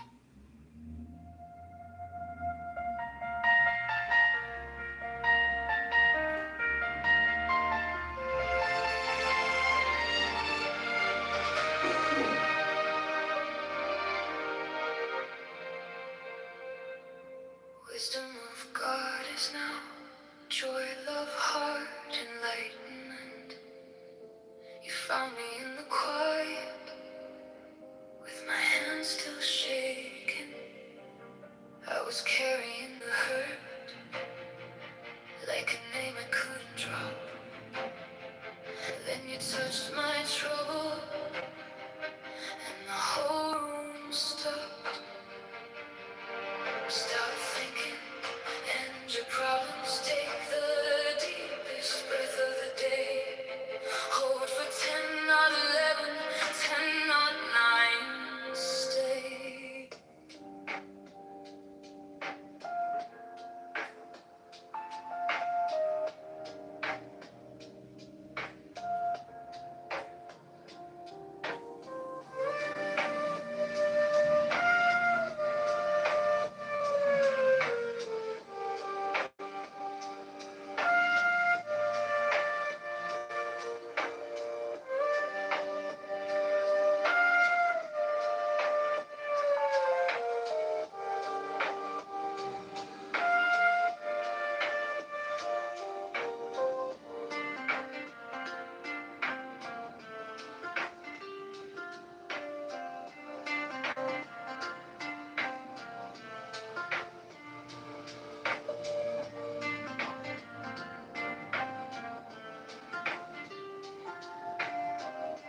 Give me the sign of the open eye,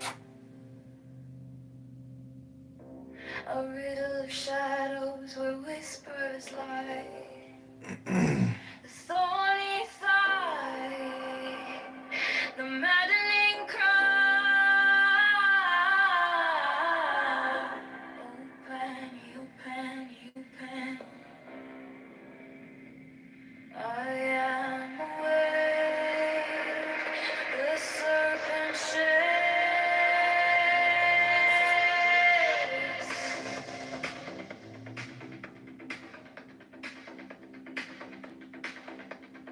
You burn, I am aware. Do as thou wilt, as a God can. You burn,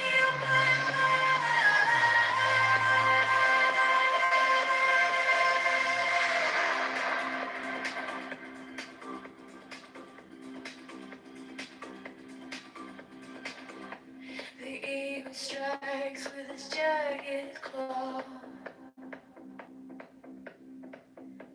The beasts emerge as the gods withdraw. A storm of silence, a broken love.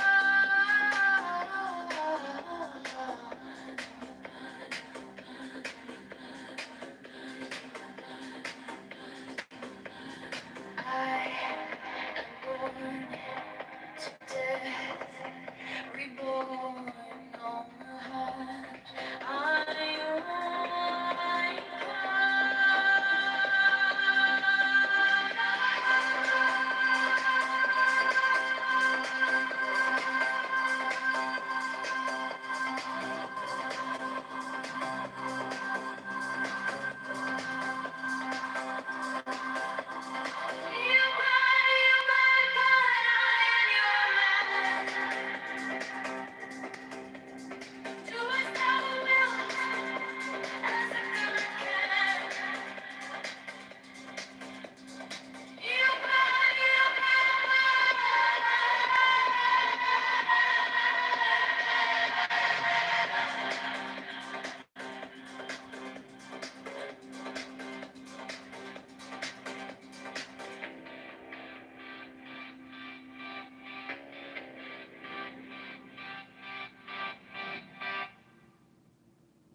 think Dr. James has read the quote, and it's Googleable.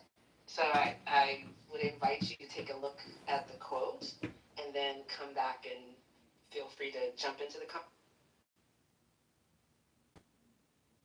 I noticed no one has addressed the exact quote from Kennedy where I read, every black kid is now just standard put on Adderall, SSRIs, benzos, which are known to induce violence. And somehow that doesn't make you squirm a little bit, that the guy in charge of Health and Human Services said, I think it makes us all squirm.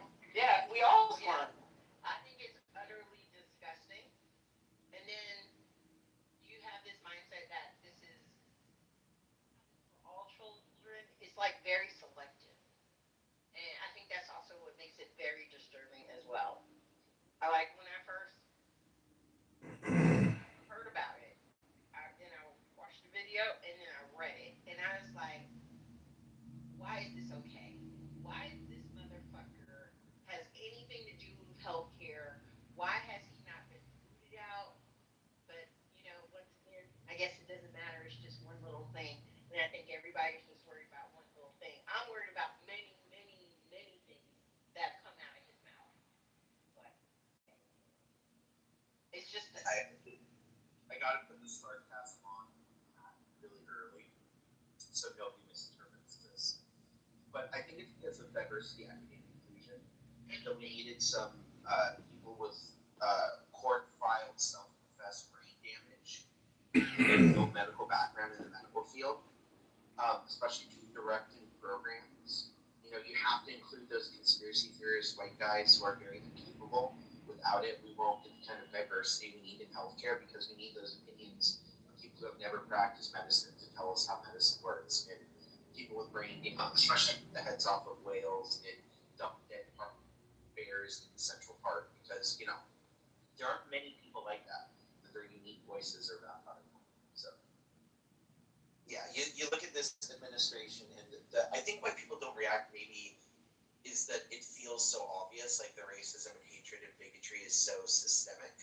Like if you look at that quote when they start screaming about DEI, when that one, I think it was the senator, asked them, how are you to know about racial disparities and maternal mortality if you don't look at racial demographics and look at these facts?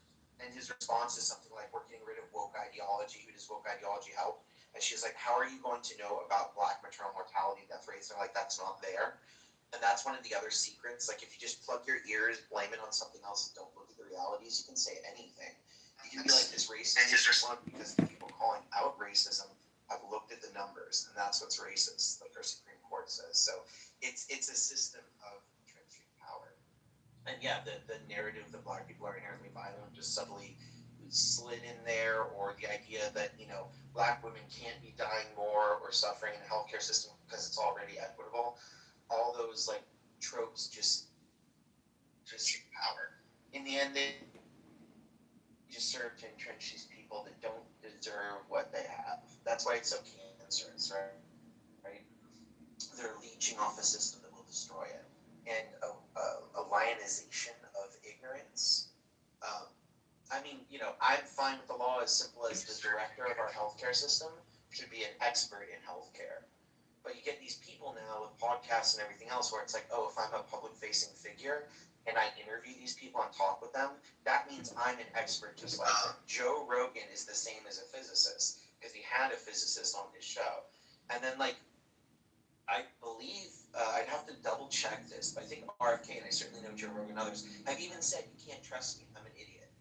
And then we give these people power, and it's just like, God, where's the, what is that? Yeah, and when Joe Rogan does invite somebody like Eric Weinstein, who's a trained physicist, even if you think he sounds cocky, he's actually quite humble, relatively speaking, believe it or not, because he acknowledges that there are super genius physicists out there, like Edward Witten, and he says he has a hard time tracking that.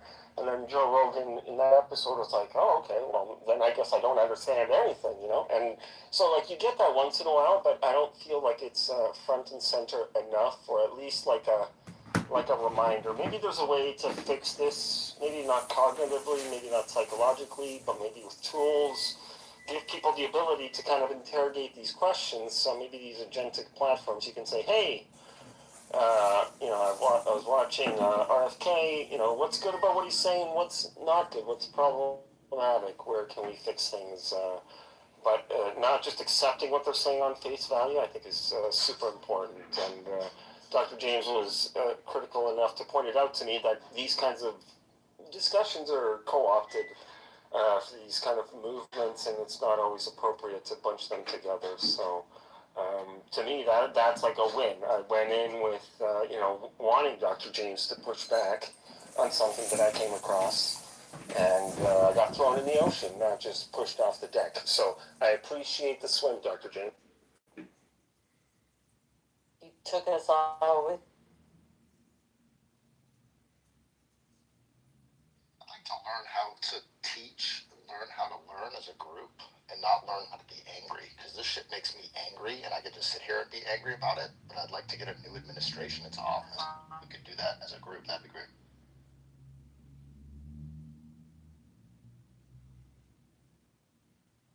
I was a little confused what you meant by that. Do you mind? I think I might resonate with you, but I'm not sure. Can you explain?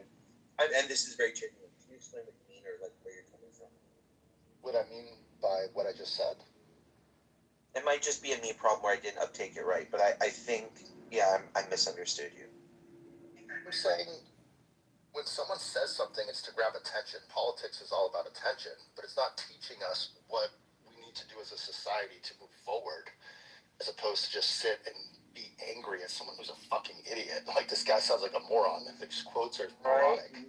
Now, Maha is essentially trying to connect SSRI use to opiate dependence, and there is a sort of solution that's been proposed. He ran on this, which is that they want to create, farms, camps for our kids and our adults to go to, rehabilitate and to go work hard in the sun and, essentially grow organic food and kills everything.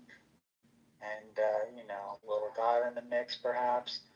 It's insane. And it wouldn't, and it's true. That's the thing. And there's been a push more and more in this direction. So that's kind of what this stemmed from, was my response to something that Io shared with me, because I understood the context of the Maha, who was pushing kind of this idea of, the framing of somehow SSRIs are equivalent to opiate. Yeah, I understand, and that's your industry, and that would make me pissed off at my industry too. So I understand that. Only because people, the fact that so many people are dying by suicide, and those numbers have increased. Those numbers have increased. But...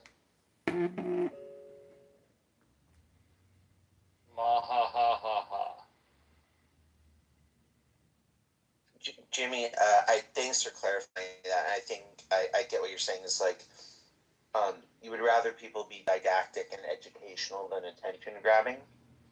And I think that, if I understand you correct, I think that's a really fair thing to ask of leaders. But I think our current media ecosystem has made that, if I'm understanding correctly, like untenable. Because if somebody comes up, like, I was so fascinated by the previous, I believe it was, oh my gosh, I'm forgetting the director, the lead Surgeon General, who used to talk about like the crisis of loneliness. And I didn't think it was initially as serious, and then I looked into medical data, and it was shocking.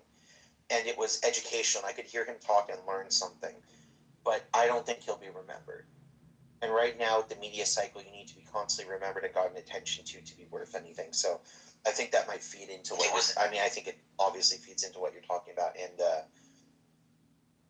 I think we've also started to demonize education. I think it's been a long-term move by authoritarians and quite liberal fascists, that the educated elites are bad, and they are elites. They're not just people that have learned something. Like, as a literal teacher at one of these elite institutions, we're not better. We're just like know this thing in the same way. Like, I would never pretend to tell somebody how to do. Right now they're doing roofing next door. That guy knows infinitely more than me about roofing. He could tell me what to do all day long. So I think we've done something where it's like, oh, if you're educating, you understand stuff better. And on the flip side, I do think even within academia, this everything from publish or perish to get attention has become so strong that they, in the end, start feeding into this cycle, and it's just really brutal.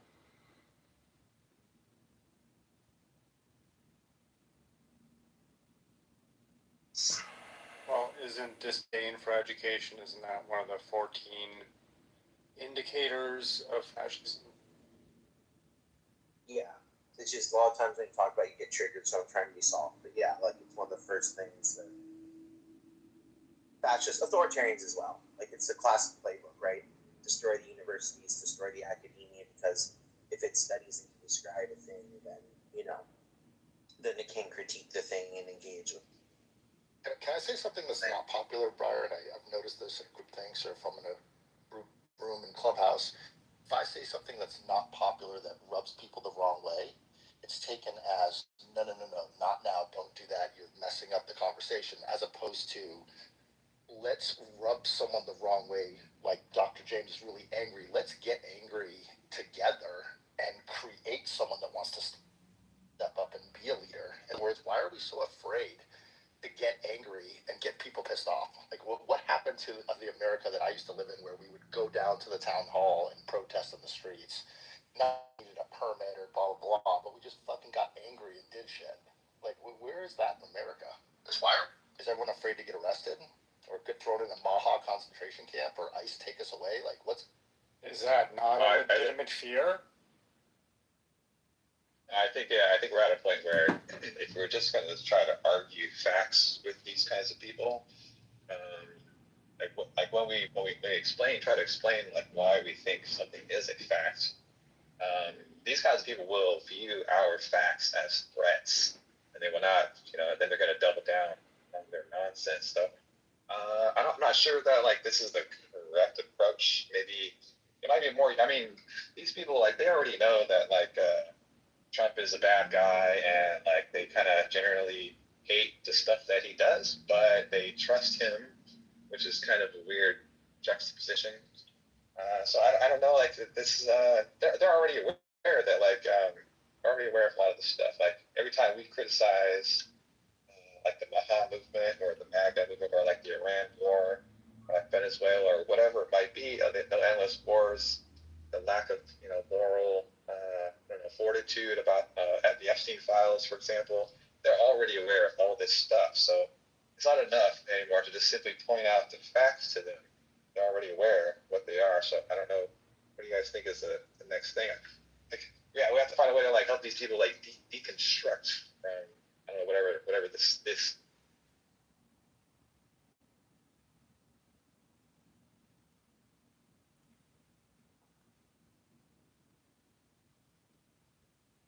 Really feel what you said there, and I think to what both of you said, I think, look, somebody close to that friend I referenced earlier, my longest lifelong friend, the friend, literal friend of a friend, but one of their closest friends was the Buddhist peace activist that was locked up and tried to be sent to an El Salvadorian prison and missed the birth of his child, because he said he was against any conflict in the Middle East, and he is not for the killing of any life.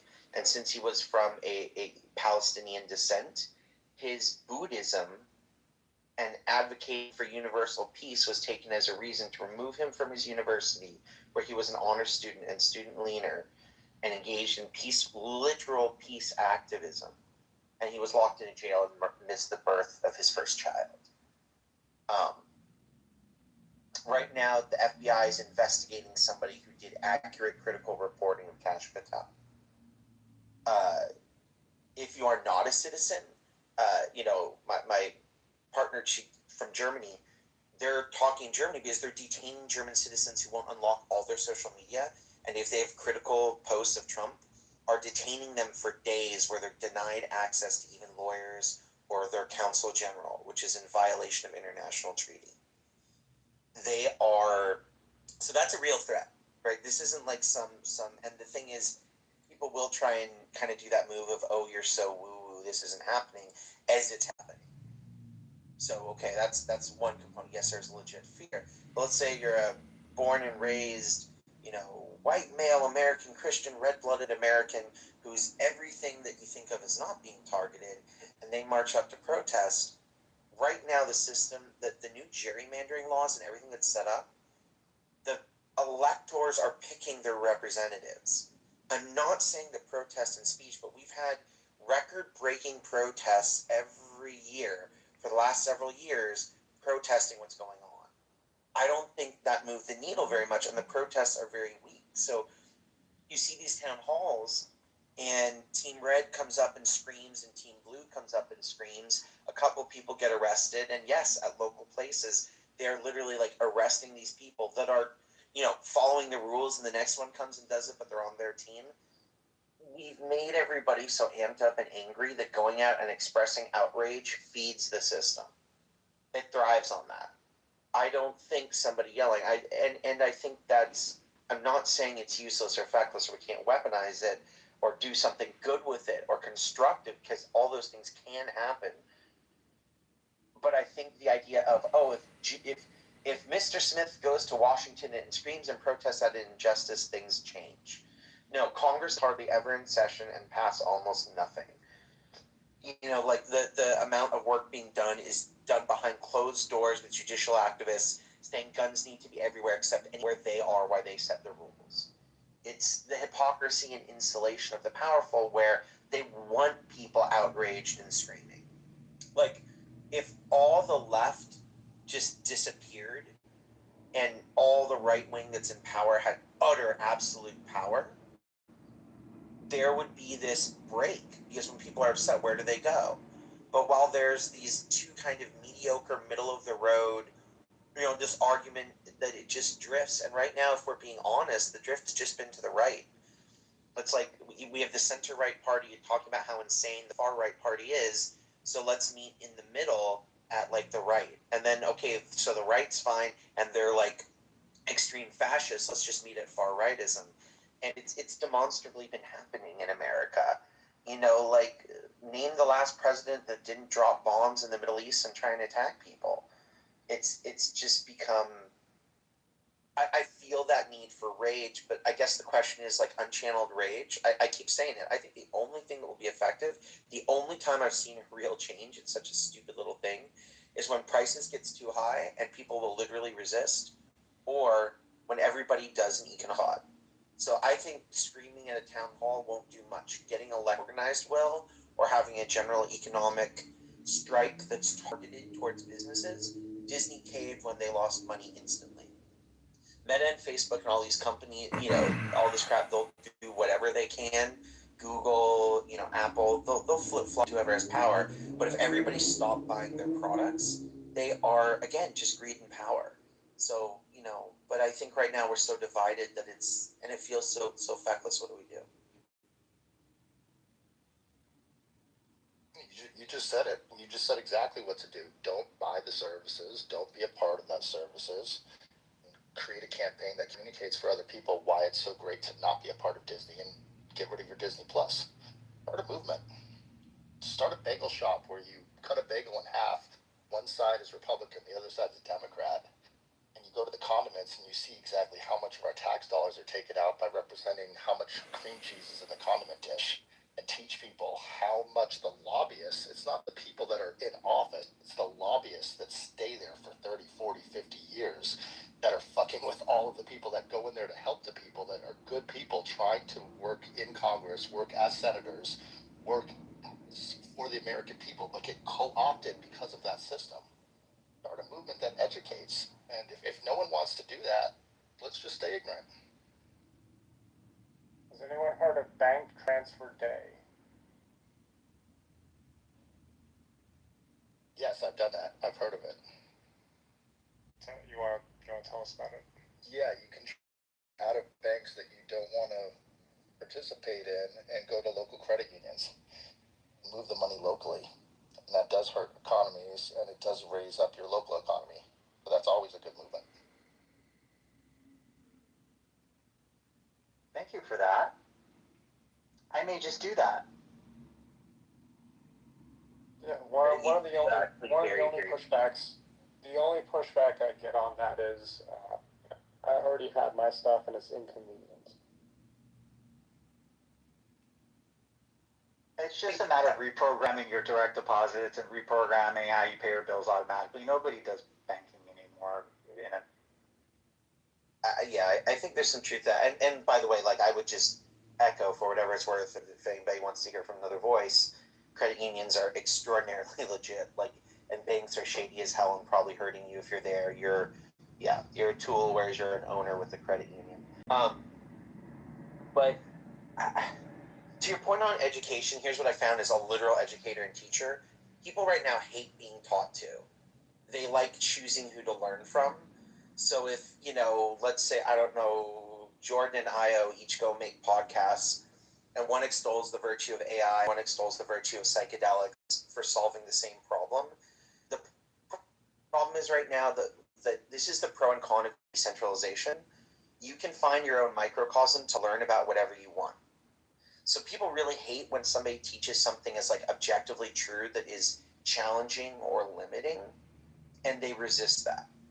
And because there's so ubiquitous access to information, and again, information can be true or false or propagandist or whatever, and we've been conditioned to be so commercialized that we're used to being propagandized and marketed to everywhere, that I think it's really hard to engage in what would be in academic circles called good pedagogy.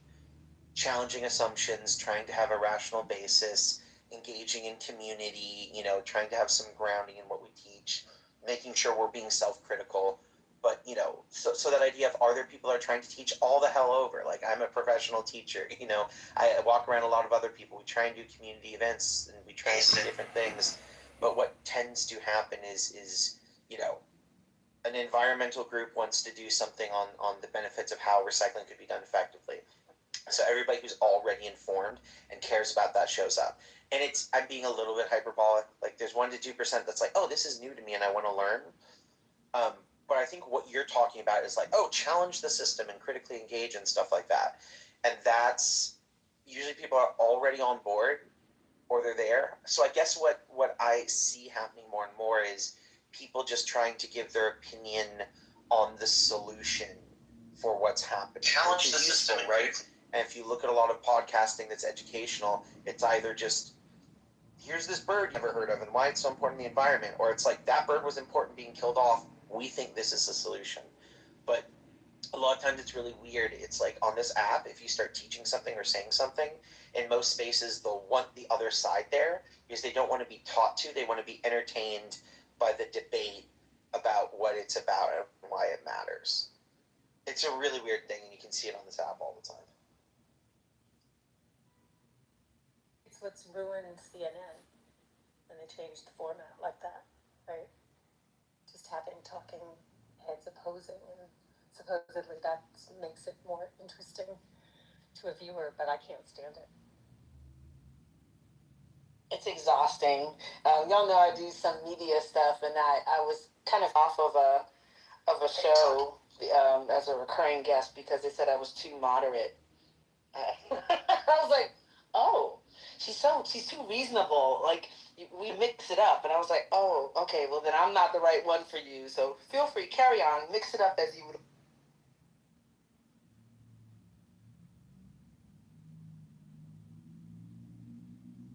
It's so funny because I think you are very, I wonder if they meant moderate or you're, I think the right word, like non-graceful, like you're not non-confrontational, but there's some degree, oh, you don't want to just, you shut down argument often. And I think what they meant is they want that because I don't know, I think, what's that, Amber? They want that back and forth. Because if you shut it down, you don't have the conflict of you going back and forth with the points. Exactly. Once it's shut down, it is what it is. Yeah, I was like, you don't want me to be right? Well, I mean, you'll just come out and you'll just like say something and it'll just end the argument. Huh? It's like, okay, that's exactly what we need. The stupidity of the arguments. That's what the society needs, but that's not what they need. Yeah, exactly. They need conflict. Conflict makes people tune in. Right. I think it's a really interesting fact to get the bulk of your information and the original intention. I mean, if I was being generous, I would say, okay, it's great to kind of hear both sides of an issue, right? That's like debate 101 from high school, but it's really gotten to a point where it's just entertainment. It's not about getting to some clarity around the issue. And it's bizarre in a 24-hour news environment. Like, you have all the time in the world. Why do we have to answer this in 45 seconds? Why did you choose that format as a way to kind of address this, like, huge problem? I think it's bizarre. And then the flip side of it is Joe Rogan can talk for 3 hours.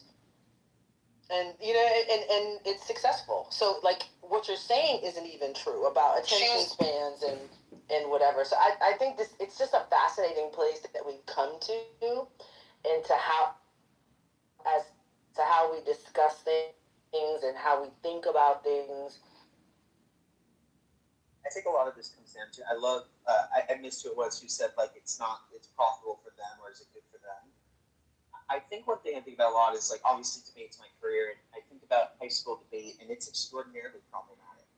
Like, that's why I'm always one toe in and out, and a huge part of my teaching is literally just encouraging kids to be critical of what they're doing and think about it. Because it does encourage, like, as long as debate is a game, and that we've kind of turned life into this kind of kayfabe of making everything performative, then, okay, like, you know, should we, today's debate topic, are black people 3/5 of a human? Let's have a really good debate on it. And you're going to be on this side, and you're going to be on that side, and let's talk about their humanity. And this, a long time ago, started to become an issue of, like, well, is that good? Like, we're picking the topics. So a huge thing of a debate is, like, what topic? What's the format? Do we all have to disagree? Can we all agree with the topic? And sometimes this limiting of it can lead you to a really higher place where you end up, like, not engaging with the topic, but engaging with the system, or engaging with how we engage with this kind of meta conversation of what you're doing. But it makes it very insular and unreal. And I actually see that reflected in our real life. I see that with our media and stuff like that, where it's like the performative, like, let's bring on the left winger. You know, they just killed 3 babies. How's that going to help them? Gas prices are up. Will that affect Democrats in the midterm? You know, did Biden up gas prices? Oh, by the way, you know, 1 million people died. Okay, back to, you know, you. What do you think about on this and that? And it's this performative joke. And what I've been trying to do myself is, I don't think there's a way out of that, really, with how it is, because all framed is, like, good and bad. Which team are you on? So I've been trying to make things, this might sound kind of weird, but algorithmic in a very human way. Like, if you want humans to survive, does this conflict help humans survive? If you want the economy to thrive, does this make the economy thrive? Do you want people healthier? Does putting them in work camps make them healthier? Because it forces us to, like, have some grounding where we're together. And I just wish, like, our politicians and our leaders and our media, it's one of the only ways I've found, like, when I get my hair ready to pull out on Clubhouse, I'm stupid enough to go into a room where people are arguing. That's a lot of times where I take it. Do you want this thing? Does this reach this thing? Let's just talk about that. Yeah, that's the only way I know.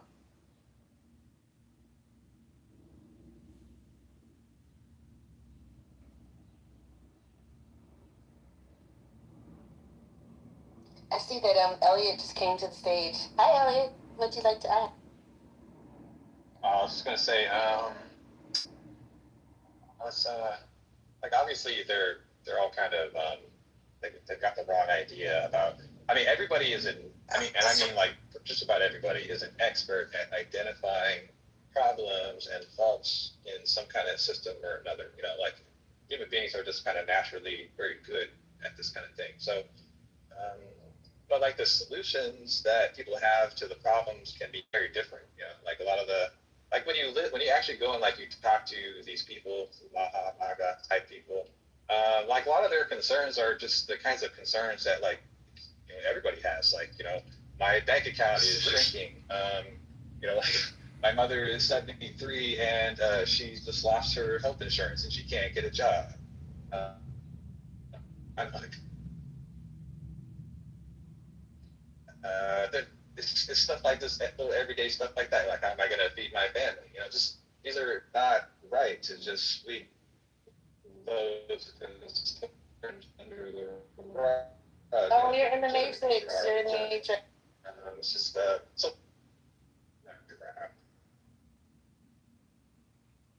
That direction, not necessarily with the same. You're in the matrix a little bit, Figgy. My bad.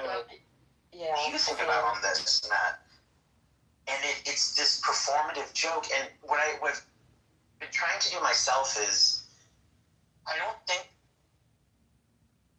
JL said, I think Clubhouse is having issues. Steve, I'm trying to bring you up. I see that you raised your hand, but can you go out and come back in?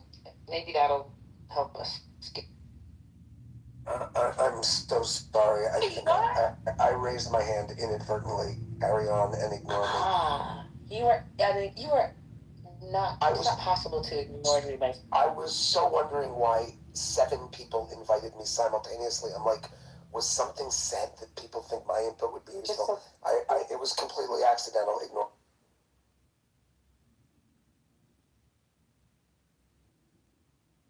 A moment of levity. There used to be this show, and my favorite character on it was like a 15-foot tall character that would just come around and yell at people as loud as it could to ignore him. And so I can feel Steve coming up to any room and being like, no, please ignore me. It's just the best attention getter you could do.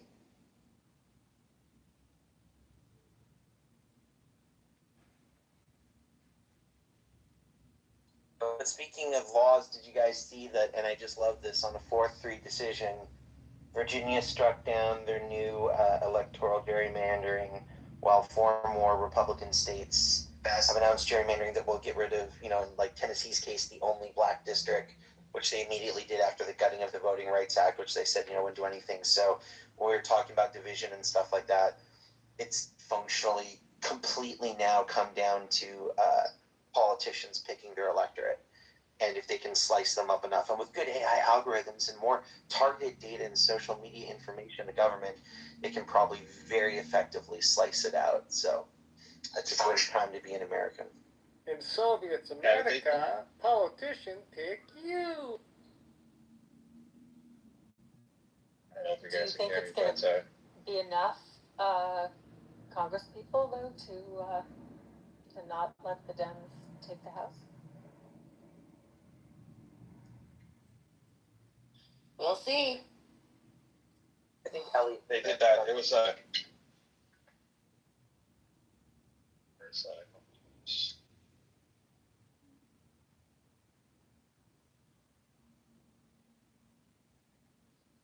are you trying to talk? Because I see you unmiked, but I can't hear you. Yeah, I was wondering if you could hear me. I only had like 2 bars on my. Well, I heard that. Okay. Oh, geez, man. Yeah, it's a bummer. The Virginia thing, I think the court, was it the Virginia Supreme Court? They struck it down on like a technicality because they said that at the special session that was called in order to pass this the gerrymandering thing was actually it has to be called specifically for that purpose. And so because it wasn't called explicitly for that purpose and for some other reason, they said they struck it down because of that. But that's just a silly technicality. The state legislature can just call another special session and do it the right way. And there you go. So I don't think this is going to.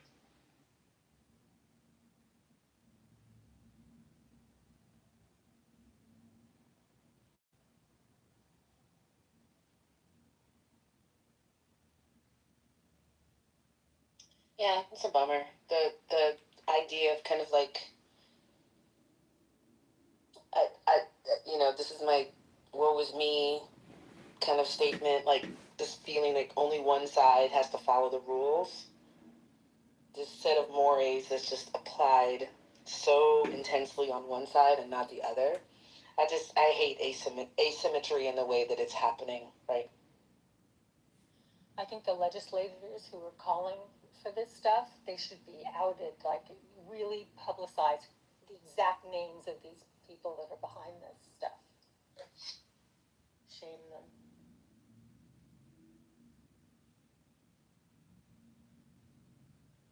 But would it shame them? I think winning is everything. But you have to have shame to feel shame. Yeah, No, like everybody I else think just shame put is it on dead. them. No, have it for history. And when things go back to normal, go start moving in another direction, then we'll see.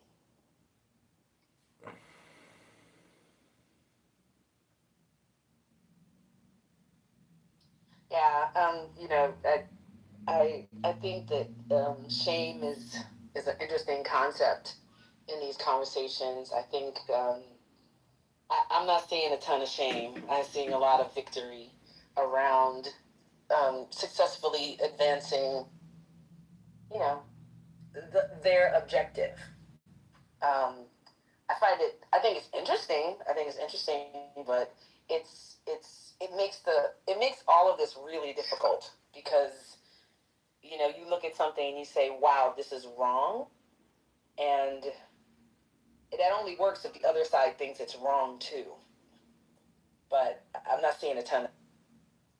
I feel like I need a cigarette after this chat we've all had today. I mean, I really feel like we've all had a wild time in bed.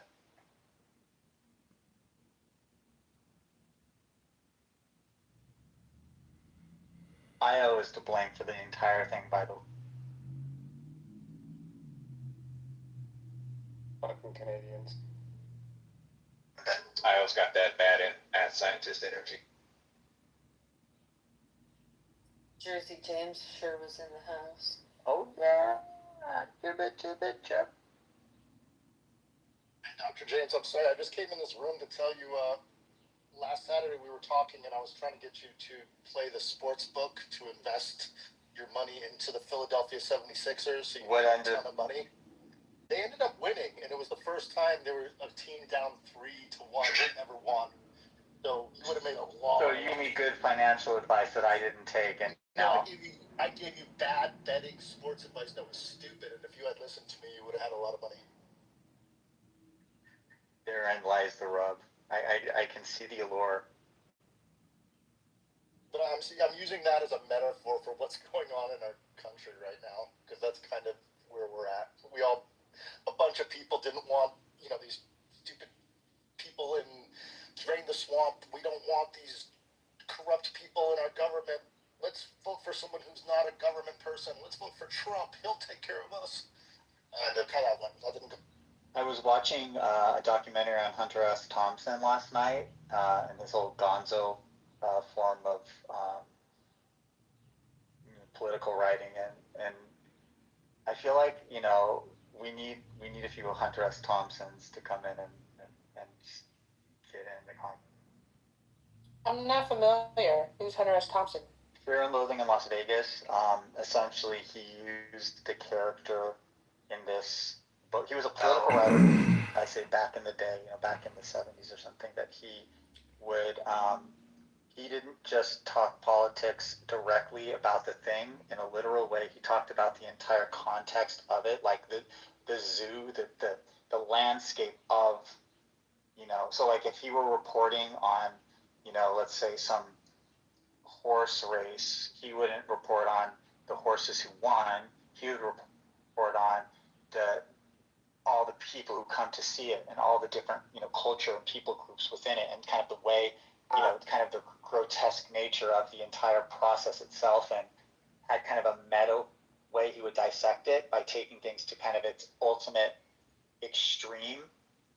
And so he had this character that he built around himself that the movie Fear and Loathing in Las Vegas was about, for example, where it was basically a way, but through the vehicle of a character that was extremely extreme, I guess, for lack of a better word. But he was also an extreme character in real life too. So it was almost like he created a fictional character that was actually him to be the vehicle of what he wanted to say. I just feel like it kind of fits.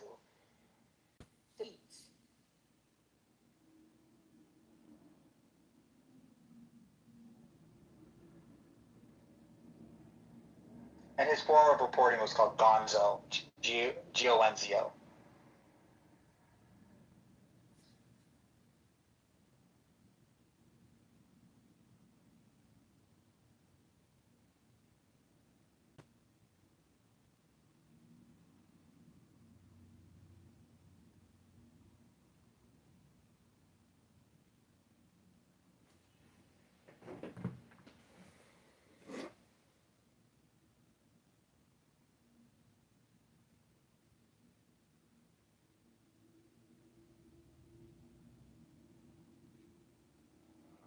Mine is the head of the man, and my insight is keen as the hawk's. By my head I invoke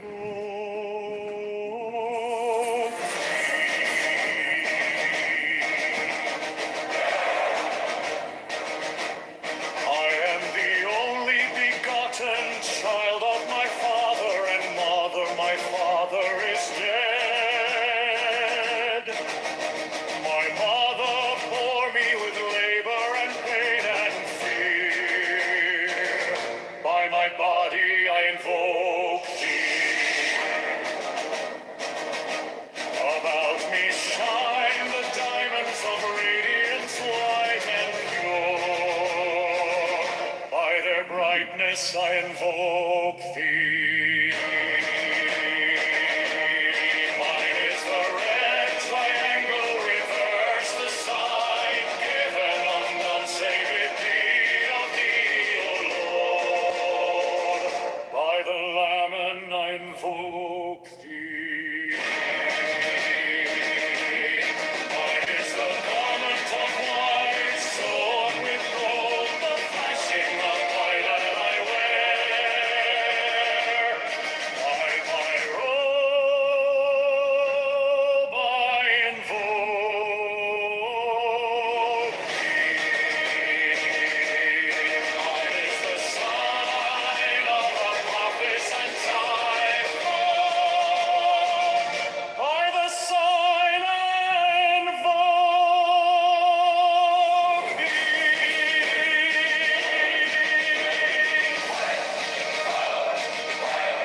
Mine is the turban of white and gold, and mine the blue vigor of the intimate air. By my crown I invoke thee. My fingers travel on the beads of pearl, so run I after thee in thy car of glory. By my fingers I invoke thee. I bear the wand of double power and the voice of the Master. Abraham of the Lord, by the Lord I invoke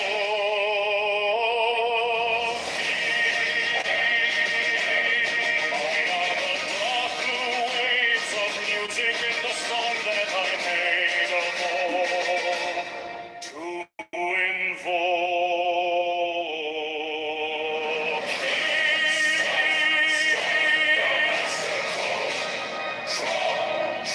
the flaming sword, crown, child, and conquering Lord, Horus by the song I invoke thee. In my hand is thy sword of revenge. Let it strike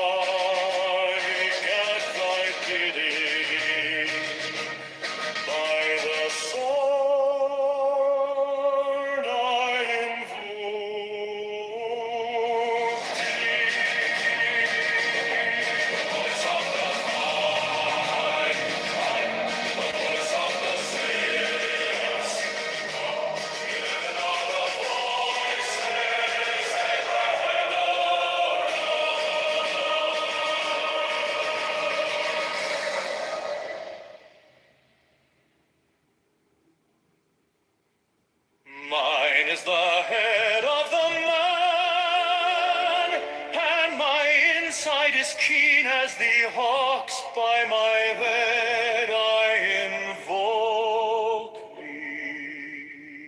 I am the only begotten child of my father and mother. My father is dead. My mother bore me with labor and pain and fear. By my body I invoke thee.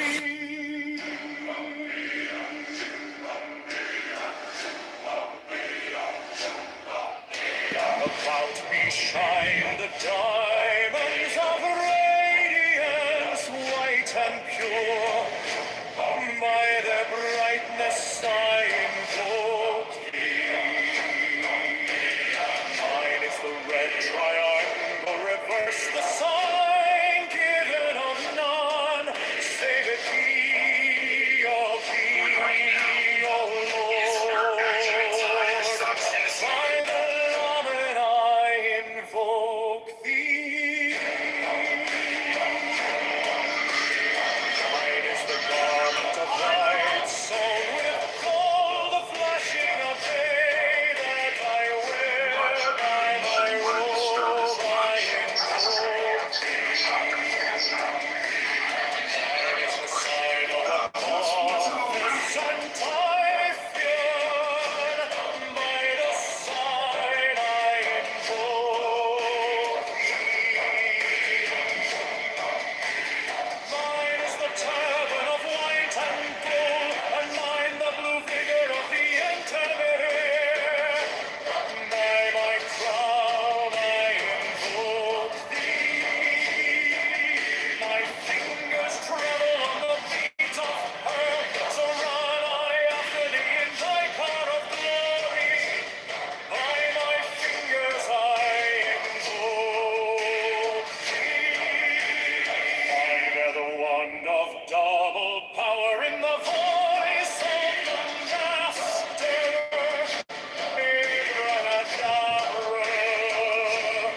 By the word I invoke thee. Mine are the dark blue waves of music in the soul that I made of old to invoke thee. Strike the master chord, draw the flaming sword, child and conquering Lord, Horus Avengers.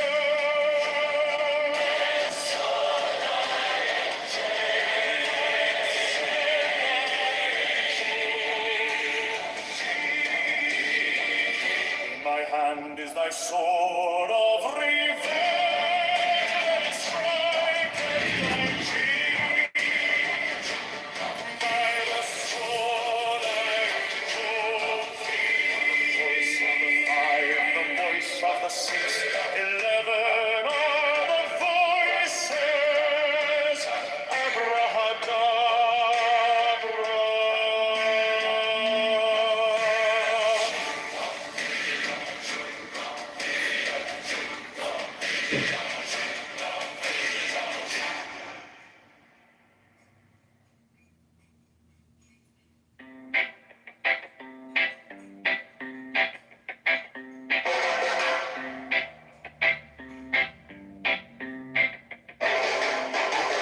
Mine is the head of the man, and my insight is keen as the hawks. By my head I invoke it. I am the only begotten child of my father and mother. My father is dead. My mother bore me with labor and pain and fear. By my body I invoke thee.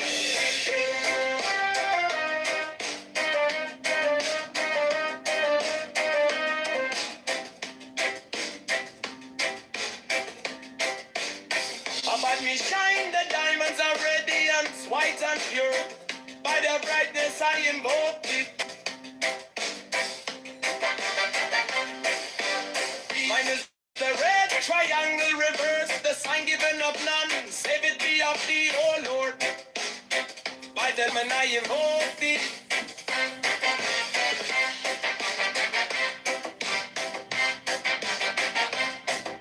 Free mind is the garment of white, soul with gold, the flashing of eye that I wear by my robe, I invoke thee.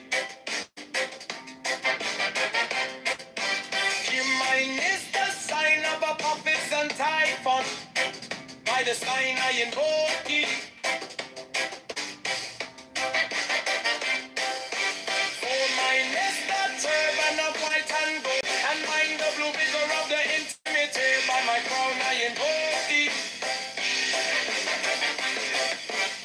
My fingers travel on the beads of pearl, so run I after thee in thy car of glory. By my fingers I invoke thee. I hear the bond of double power in the voice of the master. Abrahadabra, by the word I invoke thee. Be mine are the dark blue waves of music in the song that I made of old to invoke thee.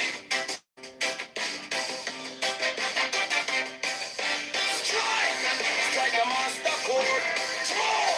Draw the flaming sword. Child and conquering Lord. Horus, avenger, by the song I invoke thee.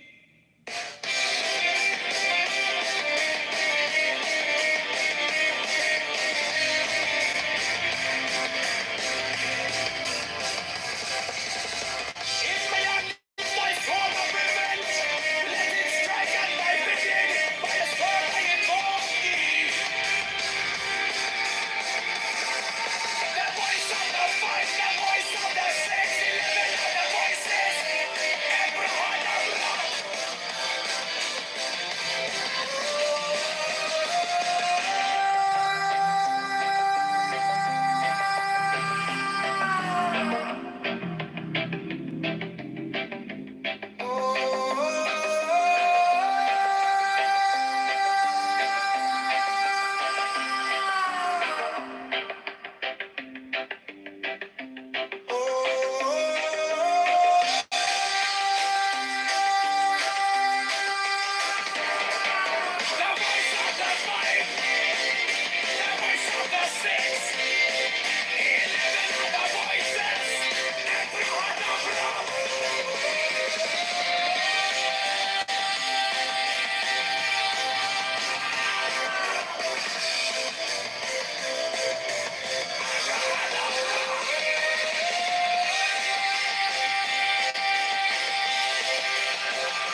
Mine is the head of the man, and my insight is keen as the heart. By my head I invoke thee. I am the only begotten child of my father and mother. My father is dead. My mother bore me with labor and pain and fear. By my body I invoke thee.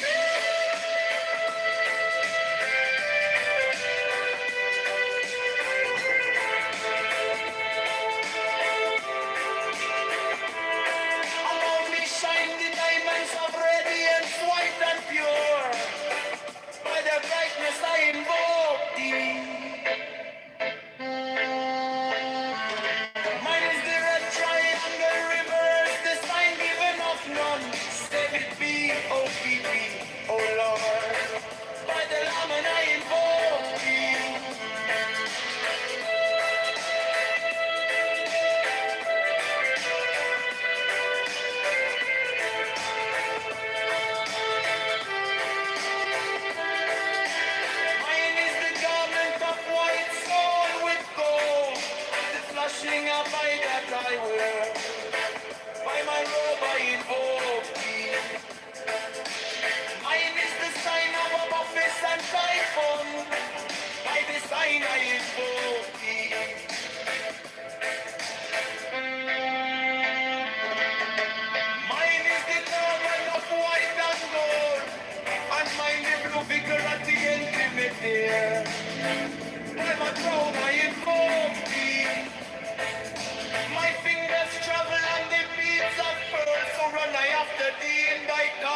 voices. Abracadabra.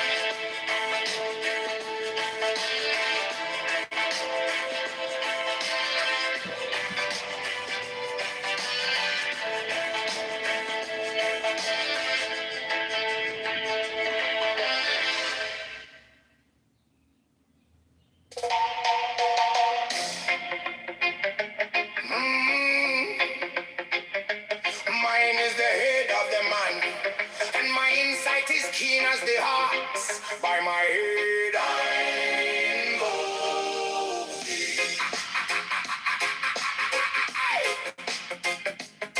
I am the only begotten child of my father and mother.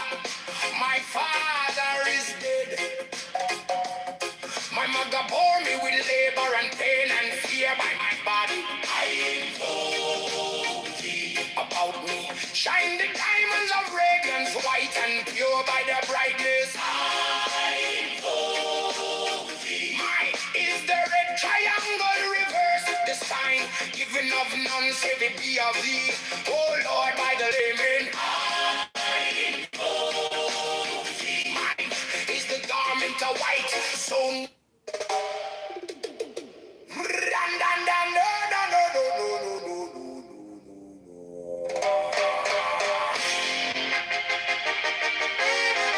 mine is the head of the man, and my insight is keen as the ox. By my head I invoke thee.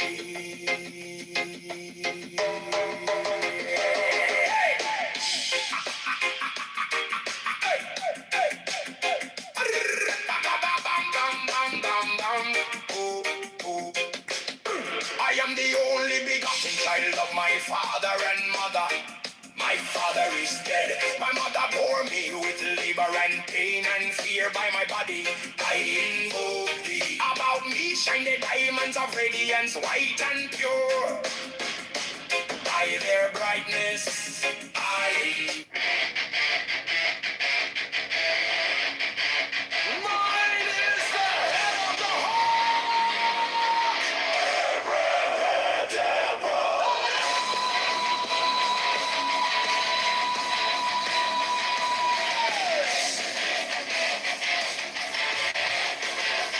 six and bear the rose and cross of life and life.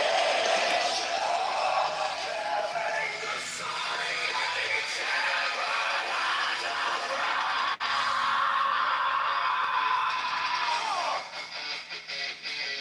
remaining in the sign, the invocation concludes. Therefore I say unto thee, come thou forth and dwell in me, so that every spirit, whether of the firmament, or of the ether, or of the earth, or under the earth, or dry land, or in the air, of whirling air, or of rushing fire,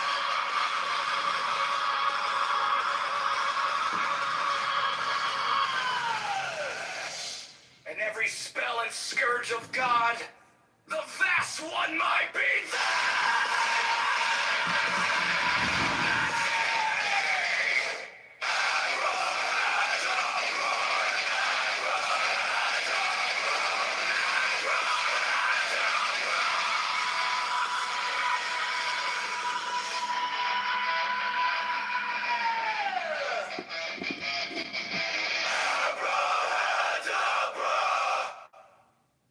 Mine is the head of the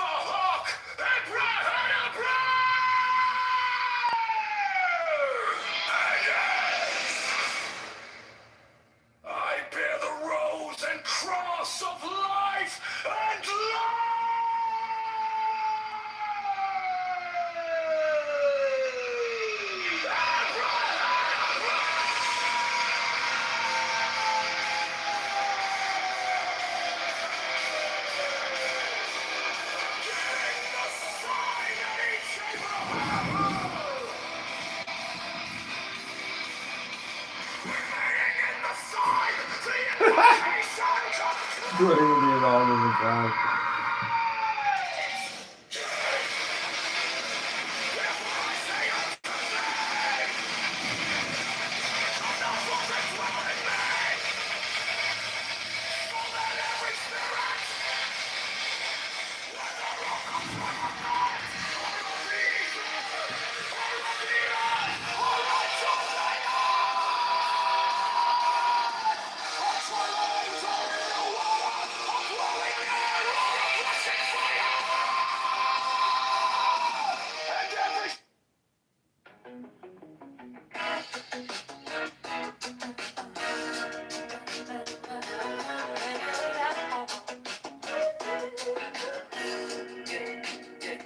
I was waiting for a sign to start, like a map drawn out in the dark. Now the city's calling out my name.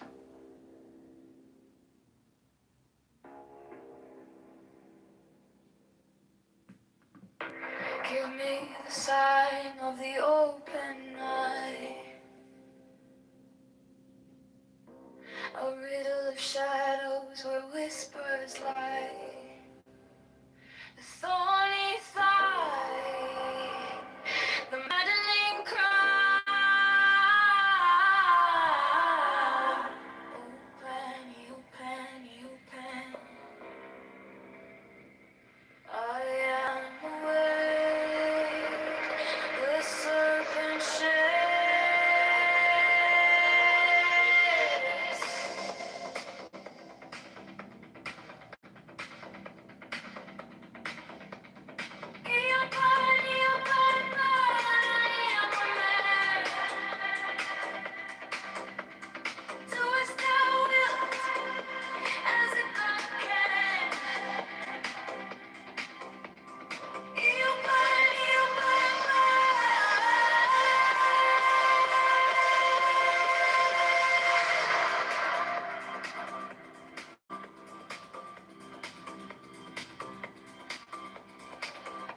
The eagle strikes with his jagged claw. The beasts emerge as the gods withdraw. A storm of silence, a broken law.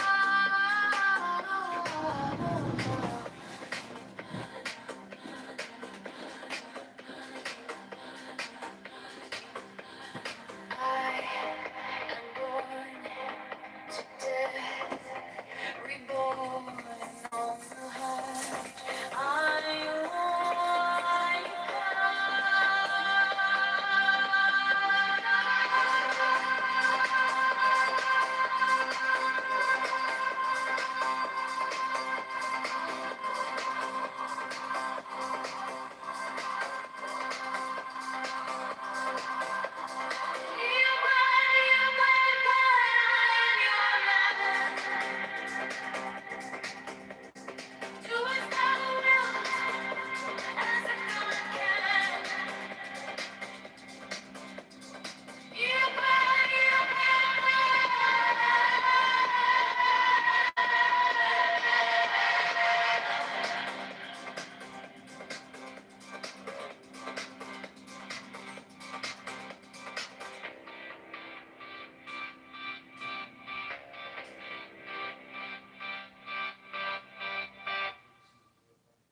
under neon skies where the starlight comes.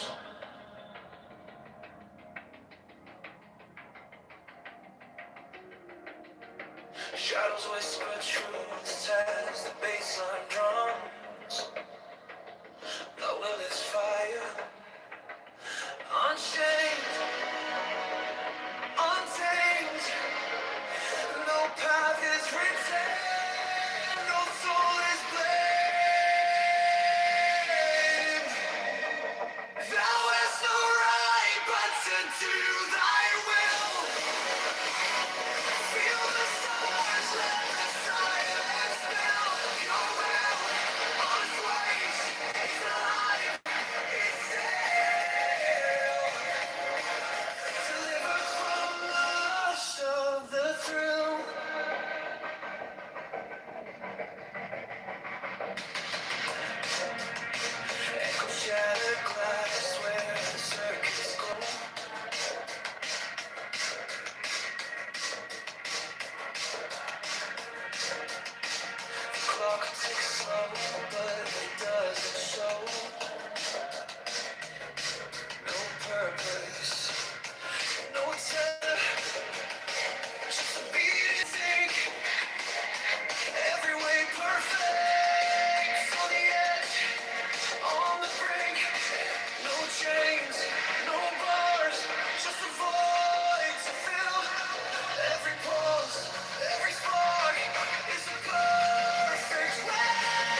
New charges.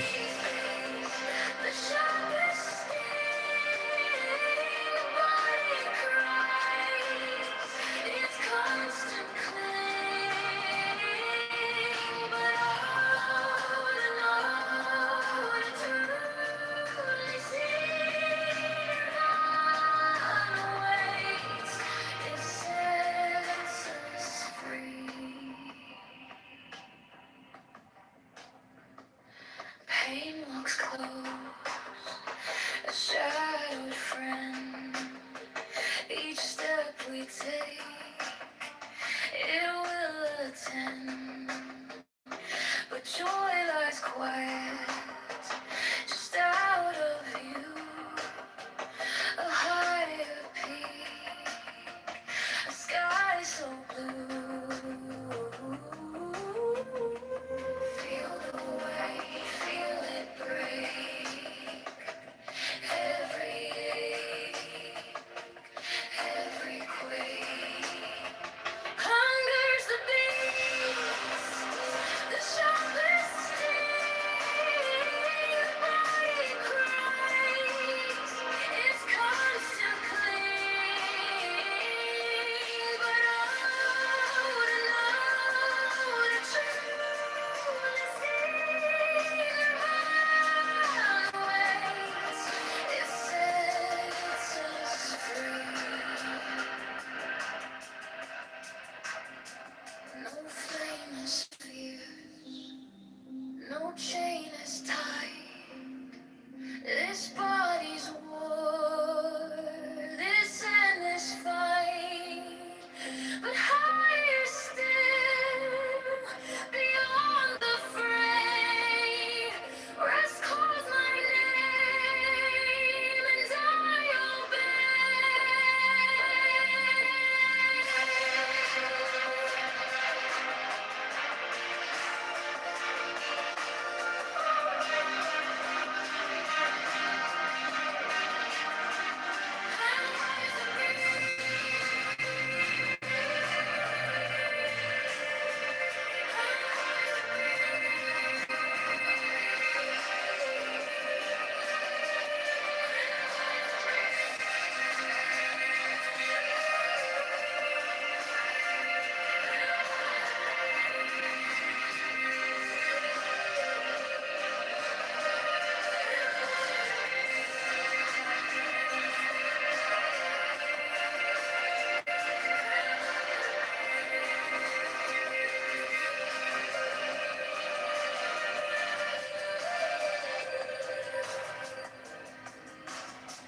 Seats.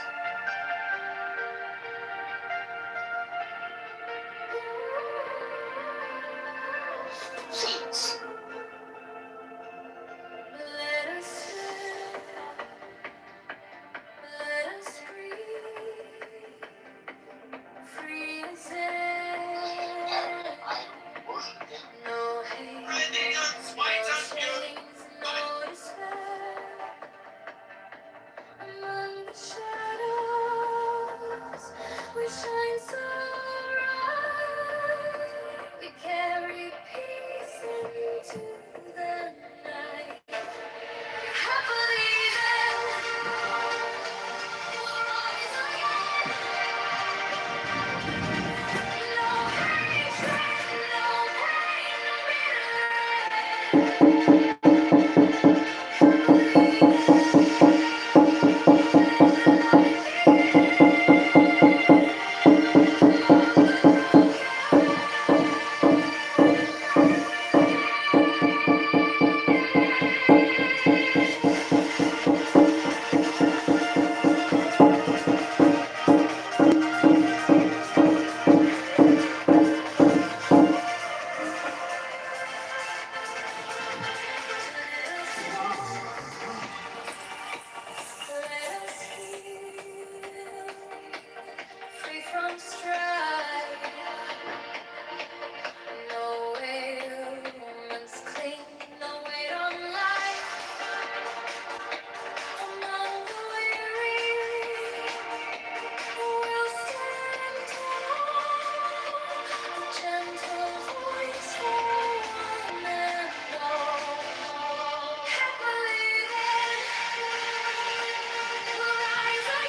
serpent shakes.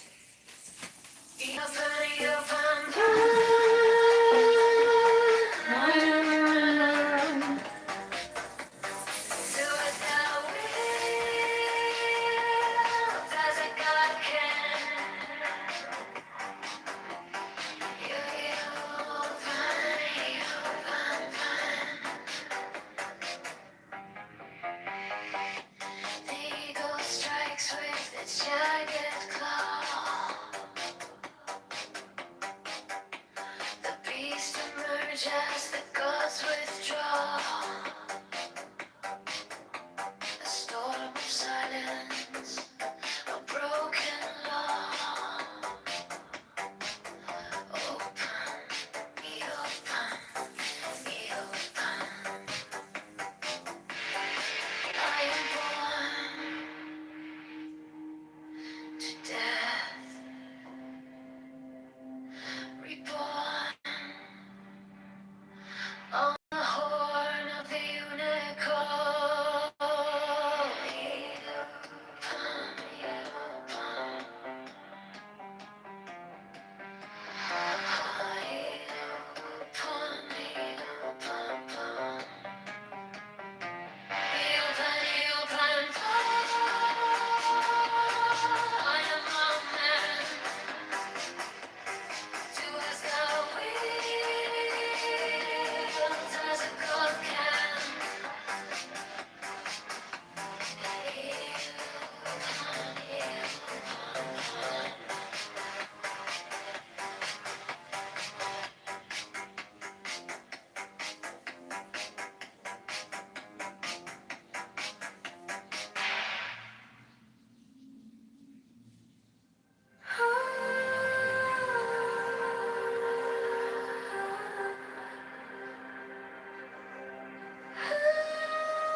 By the mystical union of fairy and fawn.